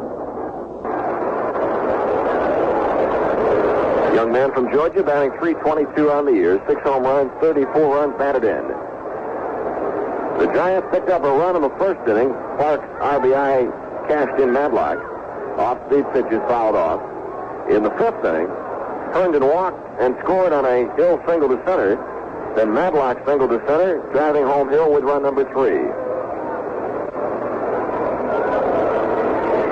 The Phillies beat the Astros this afternoon 13-2. 0-2 pitch. Swung on and missed, and a good fastball upstairs got Ivy to chase a rising fastball, and Jerry Royce notches strikeout number 1 and sets the Giants down in order in the 6th. As soon as we get ready to slide over to the 7th inning, the score has it the Giants 3 and the Pirates nothing. Well, another owner who's making news aside from Charlie Finley and, of course, George Steinbrenner, who's been in the print of late, is Brad Corbett, the man who pays the bills for the Texas Rangers. Corbett was in a furious state of mind on Saturday night after his Texas team dropped another one to the Milwaukee Brewers, and have seen their chances of a pennant gone a-glimmering of recent days. Going into Sunday night's game with the torrid Milwaukee team, Texas had lost 5 games in a row, showed an inability to either hit or field in the clutch, slipped 2 games below 500, and have now fallen 6.5 games behind Speaking Kansas City, make it 7, because Kansas City has beaten Boston again today. So Corbett said he's finally fed up with it and went in the locker room, shut the door, kicked the press out, and said he wanted to talk to his manager, Billy Hunter, and his players following the 2-1 10-inning loss to Milwaukee. And he said, we are paying you great money to play better than you are. You aren't, and you have to if you expect to win the division title. And at the end of the session, most of the players were not talking, and relief pitcher Reggie Cleveland was upset at the writers attempting to find out what Brad Corbett had told the players. Cleveland said in a terse statement, if Corbett had wanted you to know what had happened, he would have invited you into the clubhouse. The Jim Barr story today is almost the Bob Knepper story in reverse. We weren't able to do anything with Knepper for 3 straight times and beat him here Friday night. First 2 times against us, Barr got knocked around from pillar to post, and here he is. He's got a shutout going. So here is Parker 0 for 2, 15-game hitting streak on the line. Bounced foul down the right side, and it's strike 1. Parker will be followed by Robinson and Stargell. Inning number 7. Got to get some base runners on here. Been limited to 2 hits and haven't crossed the pay station yet.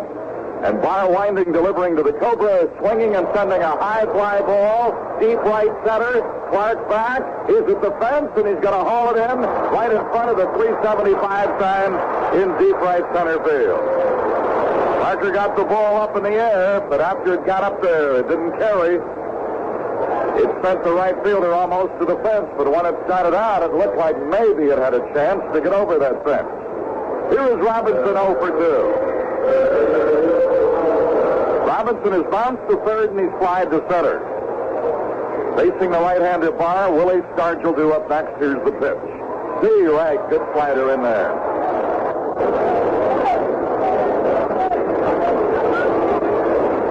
Barr to his motion, pitch on the way. Line drive, right field, base hit. It's slicing, but the right fielder got to get over and get it in a hurry before it can spin by him.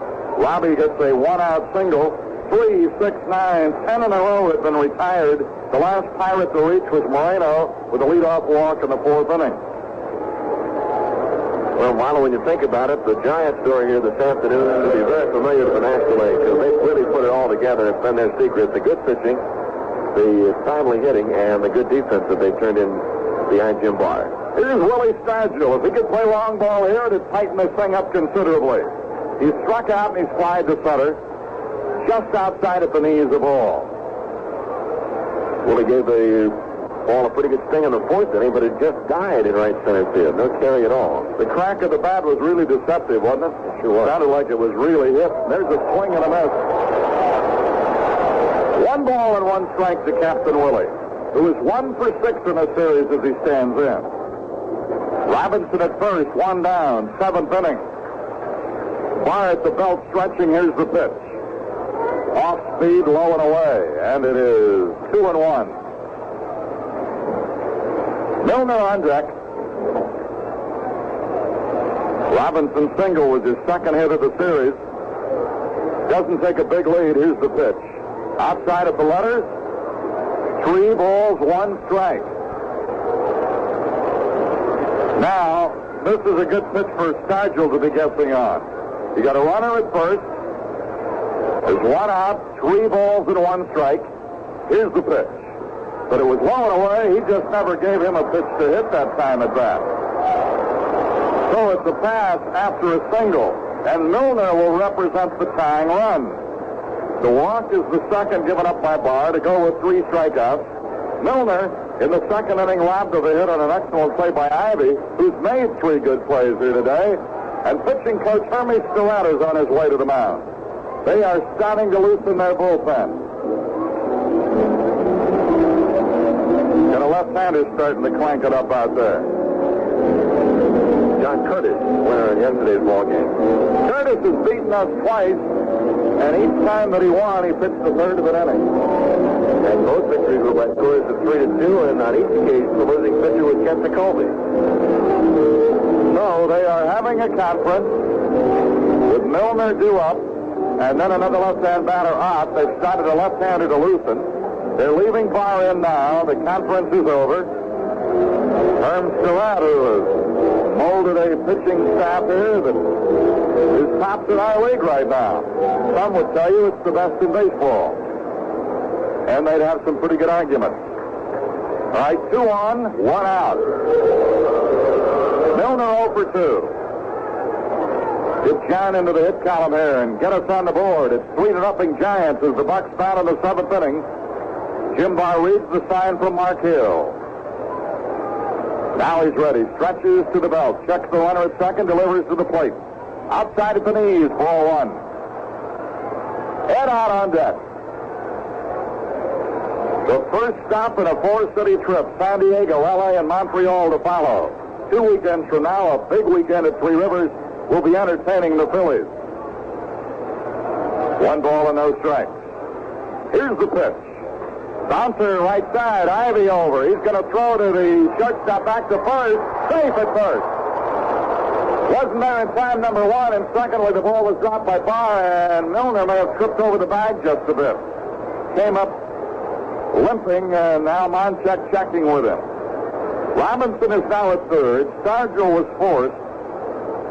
Ivy to LeMaster, that's the first baseman to the shortstop. You put Milner at first in a fielder's choice, and now Ed Ott will be the batter. Milner, I guess, is all right. He's not asking for any assistance. Tony Bartolome has not made an appearance. Now it's up to Ed Ott to get something out of this inning. Runners on the corners with 2 down. It grows late. We're in the 7th. A hit here could be a big one. Just get you on the board. Get something going here. 3-0 San Francisco. The Barr trying to weather the storm. Stepped away a moment. Now looks down in to get the sign. Bucks on the corners. Ed Ott takes a strike on the outside corner. Jacoby is loosening in the Pirate bullpen.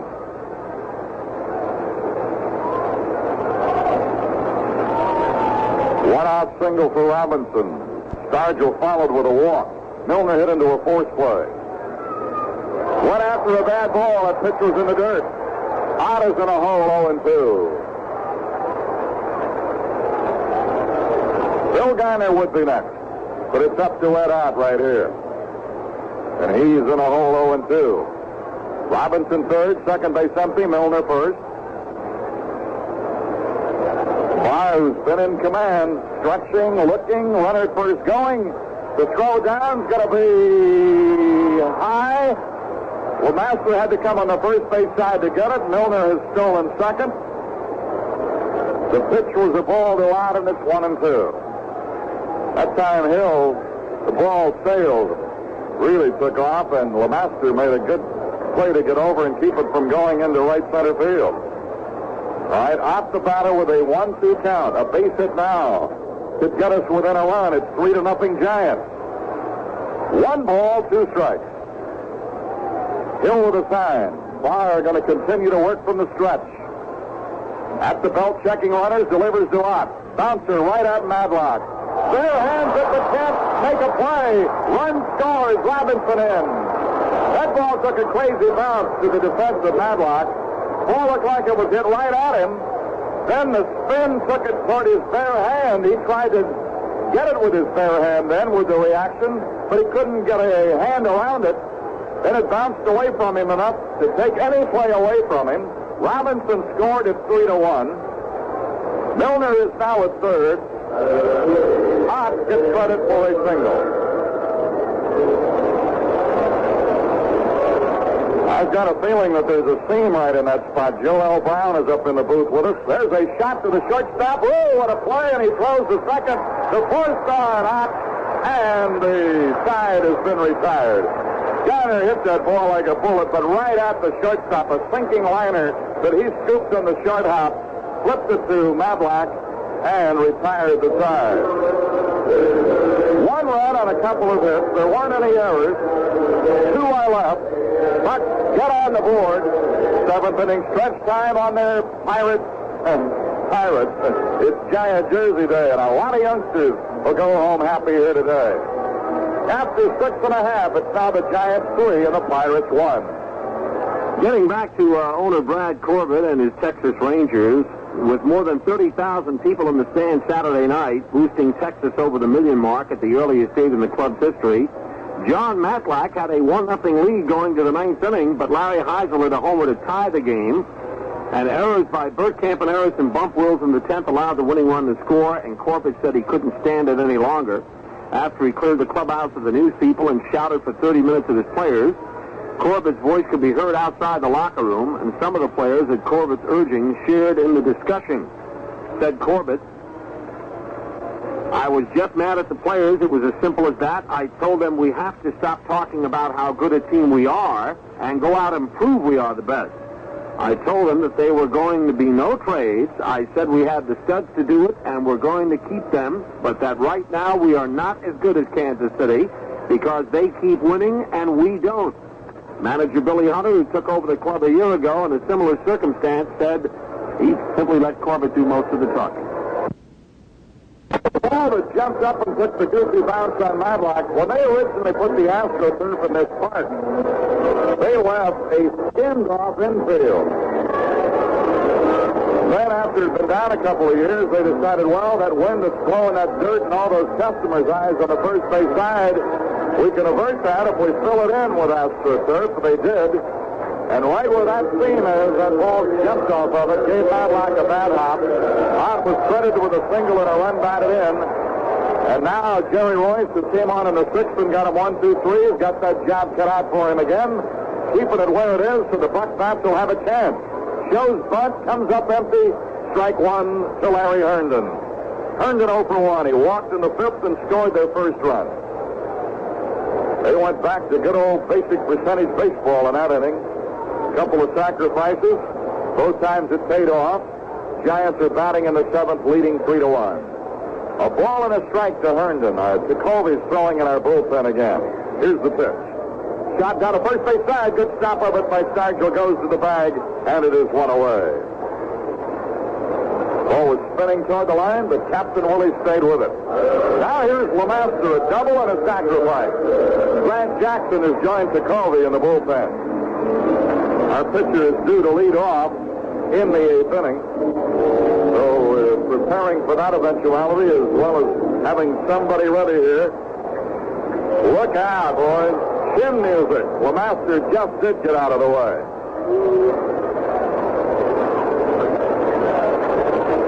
Down in San Diego, the Padres and Cubs are locked in horn. Cardinals and Dodgers are getting underway. We'll be in San Diego and L.A. right after this series. Fouled up to the right side, into the seats, 1-1. Jerry Royce in relief of Candelaria. Candelaria did not appear to be throwing full tilt here today. Interesting to see if the elbow did bother him a bit. Here's the pitch. Bunts it foul over the screen.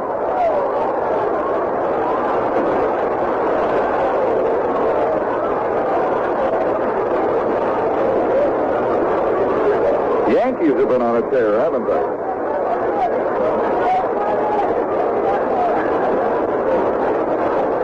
You're not answering. I was about to say, who cares, is what I was about to say. Well, yeah. Billy Martin, right. And they're doing it without King Kong. I guess I just get so sick and tired of hearing about the New York Yankees. Here's the 2-2 pitch. Swings and he misses, and he struck him out. Royce got good velocity here in this brief stint. His second strikeout. It's the fifth strikeout of a Giant in the game. And it brings up Mark Hill. Oh, that's a good success. I made myself a note here never to mention, do not underline that, mention Yankees. Oh, no, you don't. Sure, hey, sure. Rochester. All right, yes. There's a ball, and it's 1-0. You mentioned Jerry's velocity. He had a good fastball against Ivy to strike him out and, a master as well. Mark Hill, who drove in their second run and scored their third, is the batter. Jerry falls behind him, 2 balls and no strikes. Hill struck out in the second. But came up with a hit in the 5th inning, drove it around, and it was his third hit of the series. Too tight at the knees, ball 3. The pitcher, Jim Bardew, up next. We'll use a pinch hitter to start the 8th. Right now, the Giants are batting in the 7th, leading 3-1. There's a strike, and it's 3-1. Royce working on the catcher, Mark Hill.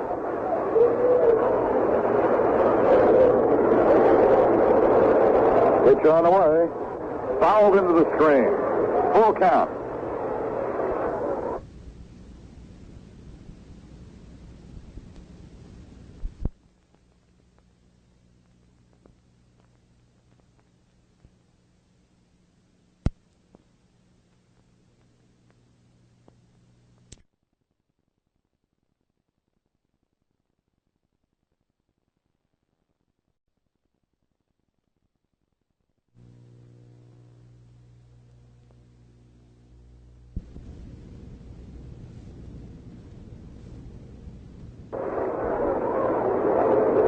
Giants got a run in the first, 2 more in the 5th. It wasn't until the top of the 7th that the Bucks got on the board. Giants 3 runs, 5 hits. Pirates 1 run, 4 hits. There have been no errors in the game. There have been some good fielding plays on both sides. Here's the payoff to Hill. High walked him.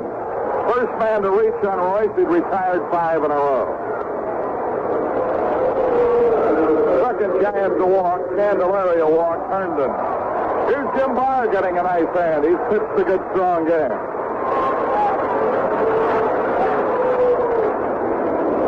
Barr flied to center in the 3rd, and the 5th he sacrificed, which helped them get their 3rd run. And the pitch to him fouled to the top of the screen, strike 1.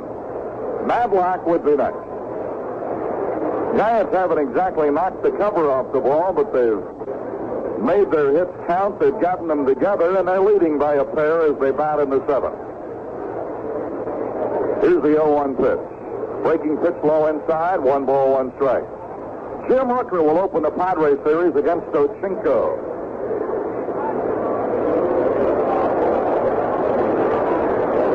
The pitch. Down low. Then Wednesday it'll be Bruce Keeston getting another start against Gaylord Perry.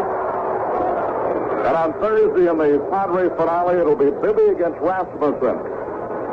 The pitch. Foul back. 2-2.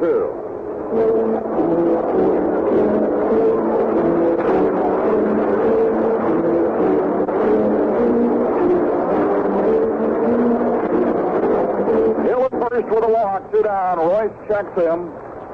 From the belt, brings it to Barr. He swings and he misses, and he struck him out.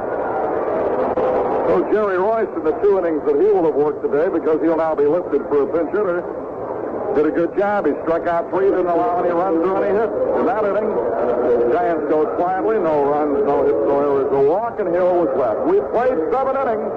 We'll go to the 8th with the Giants 3 and the Pirates 1. Well, at Kansas City, George Brett collected 3 hits, knocked in a run, and scored a pair, once on a steal of home to help Kansas City to its 9th straight victory Sunday, a 7-3 victory over Boston. And that's a sweep of the 3-game series with the Red Sox, who have now lost 4 straight. The Royals opened the game with 5 straight hits off loser Jim Wright, with RBI doubles by Hal McRae and Amos Otis. After Wright walked Clint Hurdle, Bob Stanley relieved and gave up the final 2 runs of the inning on a fielder's choice by Tommy Poquette and a single by Freddie Patek. Boston used 4 straight singles to lead off the 3rd, and bases loaded walks by Rich Gale to Carlton Fisk, and George Scott scored 3 runs. Marty Patton relieved at that point the Royals 6 in the third innings of one-hit relief to even his record at 2-2. That's his first victory since April 15th. A double steal by Brett and Otis, with Brett swiping home, gave the Royals their fifth run. Otis' sacrifice fly scored Peter Lecoq, who had tripled in the fifth, and an RBI single by Brett in the sixth closed out the scoring. Final again, Red Hot Kansas City 7, the slumping Red Sox 3. All right, Jim Barr in the eighth. We'll look at a pinch hitter. It'll be Rennie Stennett. Hey, here's something that's easy and convenient.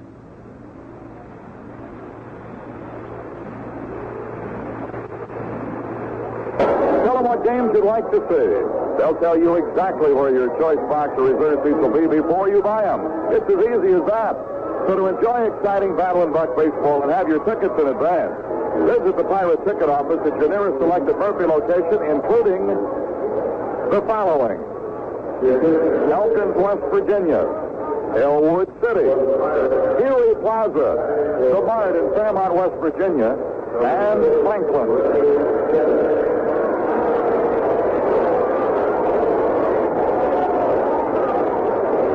Sennett's going to step in and be a pinch hitter. Played here Friday night, but had to leave. Ankle was killing him again. First pitch to him is a ball.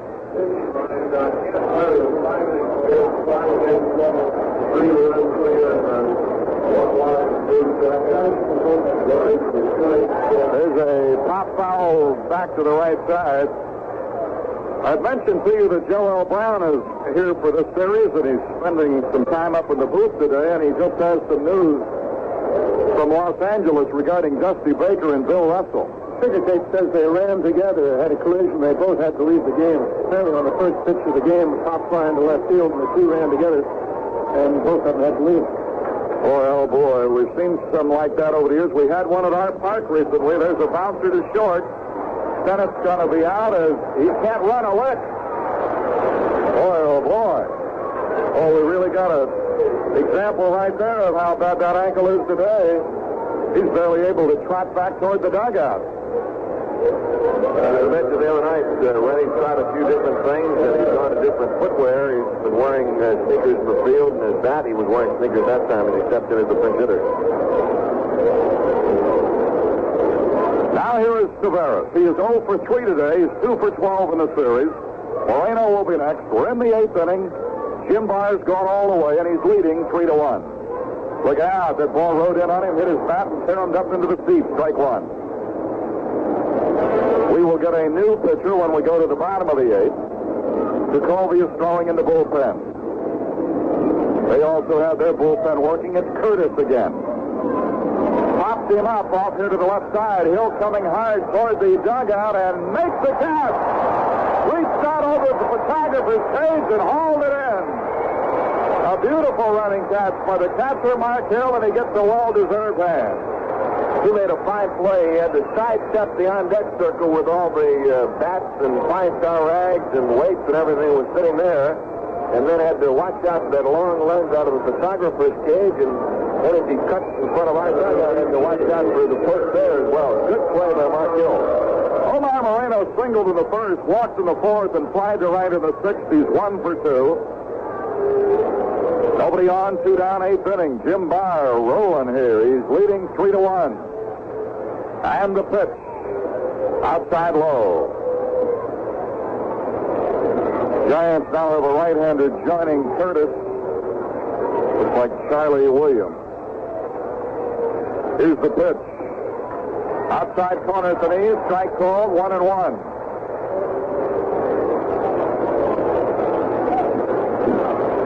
Yes, it is. Charlie Williams. 1 ball and 1 strike. Jacoby will be our new pitcher when we go to the bottom of the inning. There's an off-speed pitch that went high, and it's 2-1.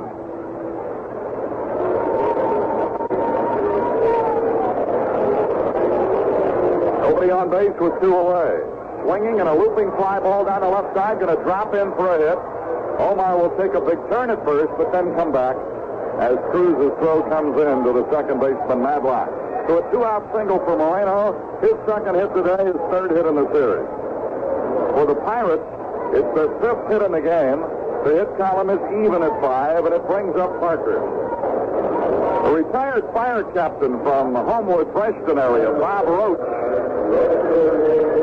was out visiting during this series, seeing every game, and he got the thrill of a lifetime yesterday coming in the clubhouse and meeting Chuck Tanner and the coaches and all the players. And he says, all those years as a fire captain, had to retire to come to the coast and meet my buccos. And boy, he was like a little kid here. Autograph ball and everything. So all the old friends and all the firefighters that served with Captain Bob Roach, now retired, you'll know he had a good time while he was watching the Bucks here this weekend. Fouled up to the left side by Parker. Parker, who right now has a 15-game hitting streak on the line. He came in with that. He's 0 for 3 right now. And he represents the tying run as he stands in the batter's box. Moreno's at first with 2 away. Get the Cobra to play long ball here and get us right back in this thing. Madlock came in to talk to Jim Barr. Bill Robinson on deck, but right now Parker's the guy that's got to deliver. Barr reads the sign as Madlock went back to his position. Moreno has his lead at first. Ivy trying to keep him close. Here's the pitch. Fly ball, left field. Left fielder coming over near the line, and he makes the catch. Cruz came a long way to get that ball with a left-hand batter up there. Parker's streak may have to be stopped here today. That really have something going to get him to bat again. No runs, 1 hit, no errors, 1 left. We're in the middle of the 8th. It's the Giants 3 and the Pirates 1. At Bloomington, Minnesota, Lee May belted a 2-run homer, and Rich Dower had 3 hits, drove in a run, and scored another to lead Jim Palmer and the Orioles to an 8-5 victory over Minnesota. Palmer, who boosted his record to 12-8, gave up 4 of Minnesota's runs on 7 hits and was replaced after he walked the first 2 batters he faced in the 8th inning. Don Stanhouse mopped up and finished his 13th save. May blasted his 16th homer of the year in the 3-run 5th inning for the Orioles, scoring behind Ken Singleton, who had gotten a base hit. Doug DeCinces doubled after May's blast and then scored moments later on a single by Rick Dempsey. Rod Carew suffered strained ligaments in his left shoulder when DeCinces collided with the league's leading hitter at first base in the 7th inning. However, the injury did not appear serious, but Carew was forced from the game and treated with ice packs. He went 0 for 3 while he was in there. Final again at Bloomington, Minnesota. The Orioles 8, the Minnesota Twins 5. Minnesota was on a big streak, a winning streak a while back, and now they can't seem to do anything but lose. The new pitcher is Kent DeColby. Jerry Royce had a good outing today, 2 scoreless innings. DeColby becomes the Pirate 3rd pitcher of this game, following Candelaria and Royce.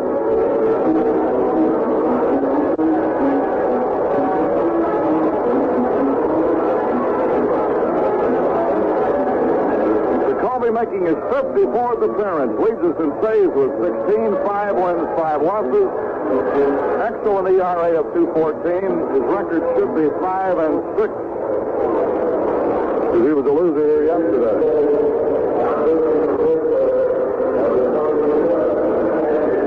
Despite the loss yesterday, Zeke has pitched very, very well for the Bucks in July. Last 18 innings pitched, he's allowed only 1 earned run, and the run that beat him yesterday, of course, was unearned.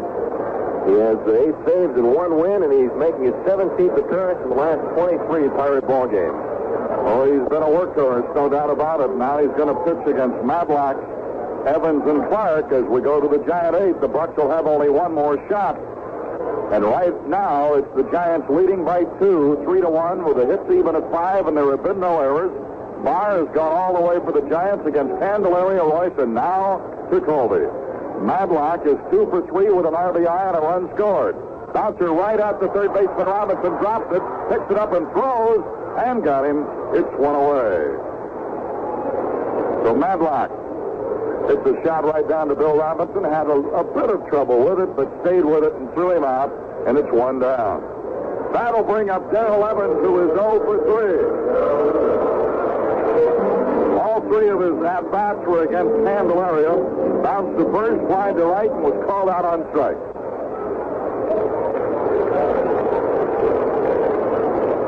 Nobody on with one down. Ken Jacoby shook off one sign, now has the one he likes, and here's the pitch. Inside 11. Jack Clark will be next. Clark, who wrote his name in the Giants record book in the first inning. 25-game hitting streak. Outside, 2 balls and no strikes. He went inside trying to back him off the plate a bit, then tried to bring the breaking pitch over the outside corner, but it stayed outside. Now Teak has fallen behind Evans, 2-0. Left-hand batter waiting. Here's the pitch. Foul right here beneath it. 2-1.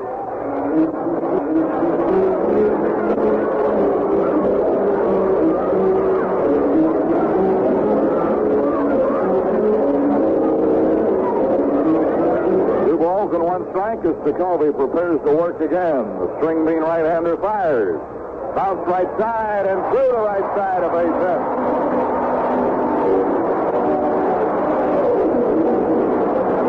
Evans gets his first hit today. Well, the Giants, it's their 6th hit in the game. And it'll bring up Jack Clark. Clark singled to right center in the first inning, got Matlock home. Since then, he's grounded to second and fly to left. His hit, of course, gave him the 25-game hitting streak. It's the all-time Giant hitting streak record, including the Polo Ground days and Candlestick. And before that, Old Field Stadium. Here's the pitch. Foul back. No balls and 1 strike to Clark. Batting with Evans at first and 1 down. Cruz is on deck.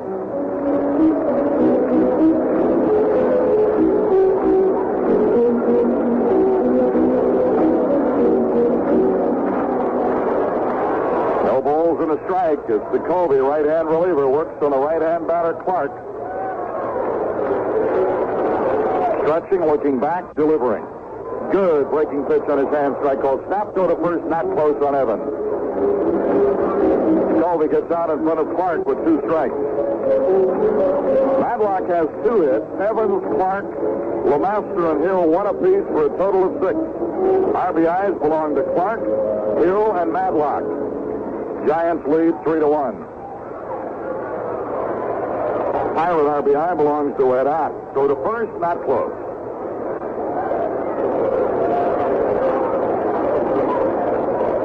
0-2. Jackson throwing in the Pirate bullpen.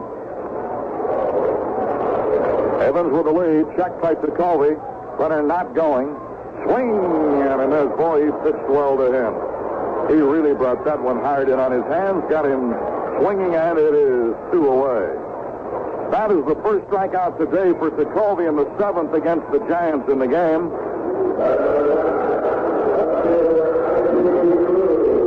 Royce has 3 in his 2 innings. And Strider Candelaria had 3. Here's Cruz, gone hitless in 3 trips. And the pitch to him outside. Looks like he took something off of that one, and it's ball 1 and no strike. They've got Williams, Tyler Williams, throwing in their bullpen again. Right now it's 3-1 with Cruz batting and Evans at first and 2 away. Bottom of the 8th. And the pitch on the way to him. Swing and a miss. He really dropped down, almost submarine that time. The ball tends to rise a little bit. 1 ball and 1 strike.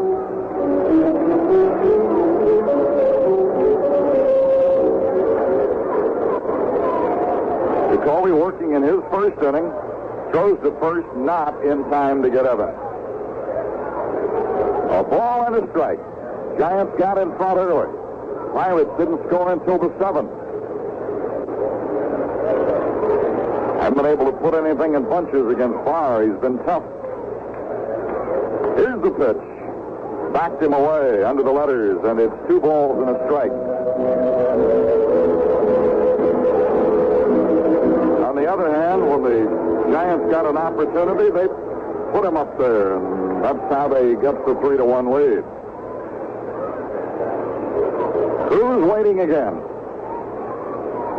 First year as a Giant, started with the Cardinals, had a cup of coffee with the Cubs. A little bouncer right to the mound. Jacoby went right down to his knees to make sure it didn't go through. Threw him out, and the side has been retired. So it's no runs, 1 hit, no errors. Evans left, he had singled. And so we're going to go to the 9th, the last shot for the Buccos, not only today in this series, but for the year against the Giants. Need to go get them here, Buck. It is the Giants 3 and Pittsburgh 1. Well, in golf, play has resumed in the U.S. Women's Open Championship at Indianapolis. A violent thunderstorm packing wind, rain, and lightning had delayed the 4th and final round of the tournament for over an hour and a half. The tournament leaders, including defending champion Hollis Stacey and Joanne Carter, were still in the clubhouse awaiting their starting times when play was suspended.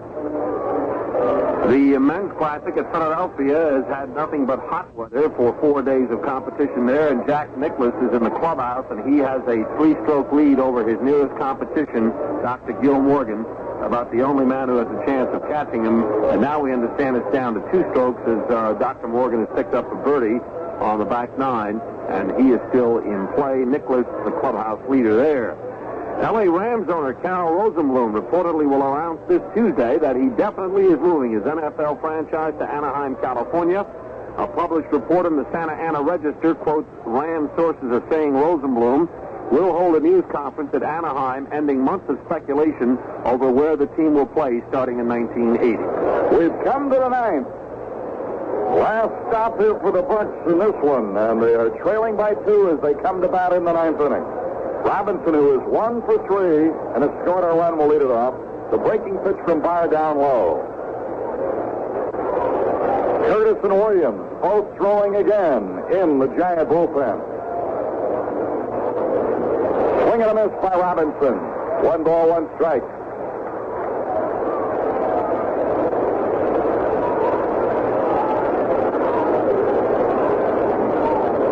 Pitcher on the way.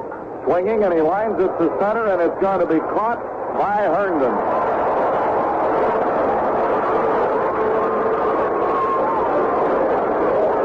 Now, before Stargell steps in, let's let all of our stations identify themselves right here on the Pirate Baseball Network. This is the American Forces Radio and Television Service. You're listening to STN Radio on the Isthmus of Panama. It's 5 minutes to 5.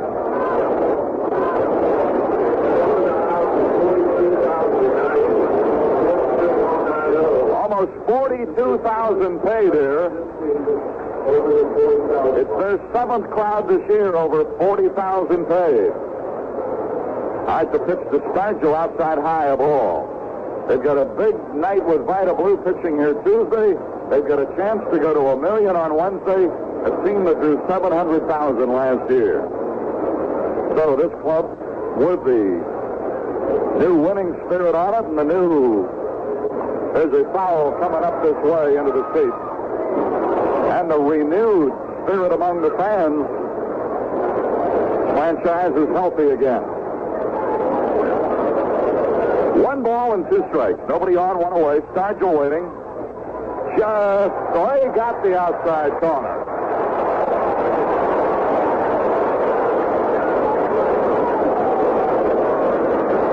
Jim Barr winding, delivering to Stargell. Sends a high fly ball to medium right center. Clark is there, 2 away. Got Woolley on a changeup there. Had Woolley out in front about a half a step. And we've seen from Barr today that good sinker, and he's changed things well and has had good location against the Bucks. John Milner 0 for 3. Jim Barr leading 3-1.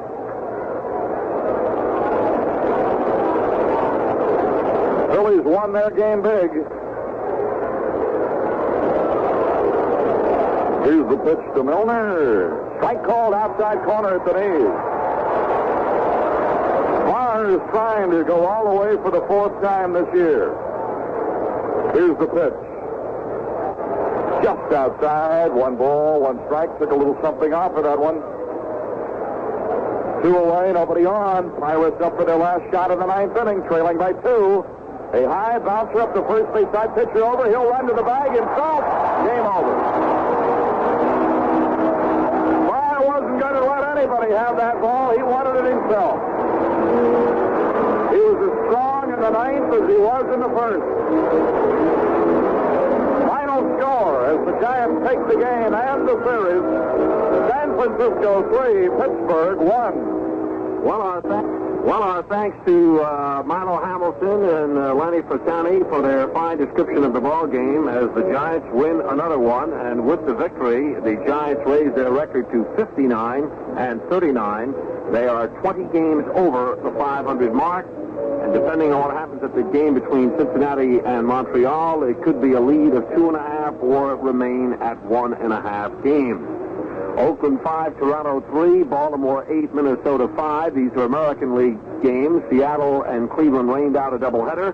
The Yankees over Chicago 3-1. Kansas City won its 9th in a row over Boston 7-3. Detroit beat California 4-3 in the first of a doubleheader. In the National League, Philadelphia bombed Houston 13-2. The Mets were shut out by Atlanta 3-0. Cincinnati and Montreal are in the 9th tied at 4-4. Chicago leads San Diego 1-0 in the 5th, and St. Louis and the Dodgers nothing to report in the 4th inning. Again, our thanks to Milo Hamilton and Lanny Frattari of the Pittsburgh Pirates Baseball Network. The final score in our ball game, once again, the San Francisco Giants 3, the Pittsburgh Pirates 1. George Balamasi speaking. This is the American Forces Radio and TV service.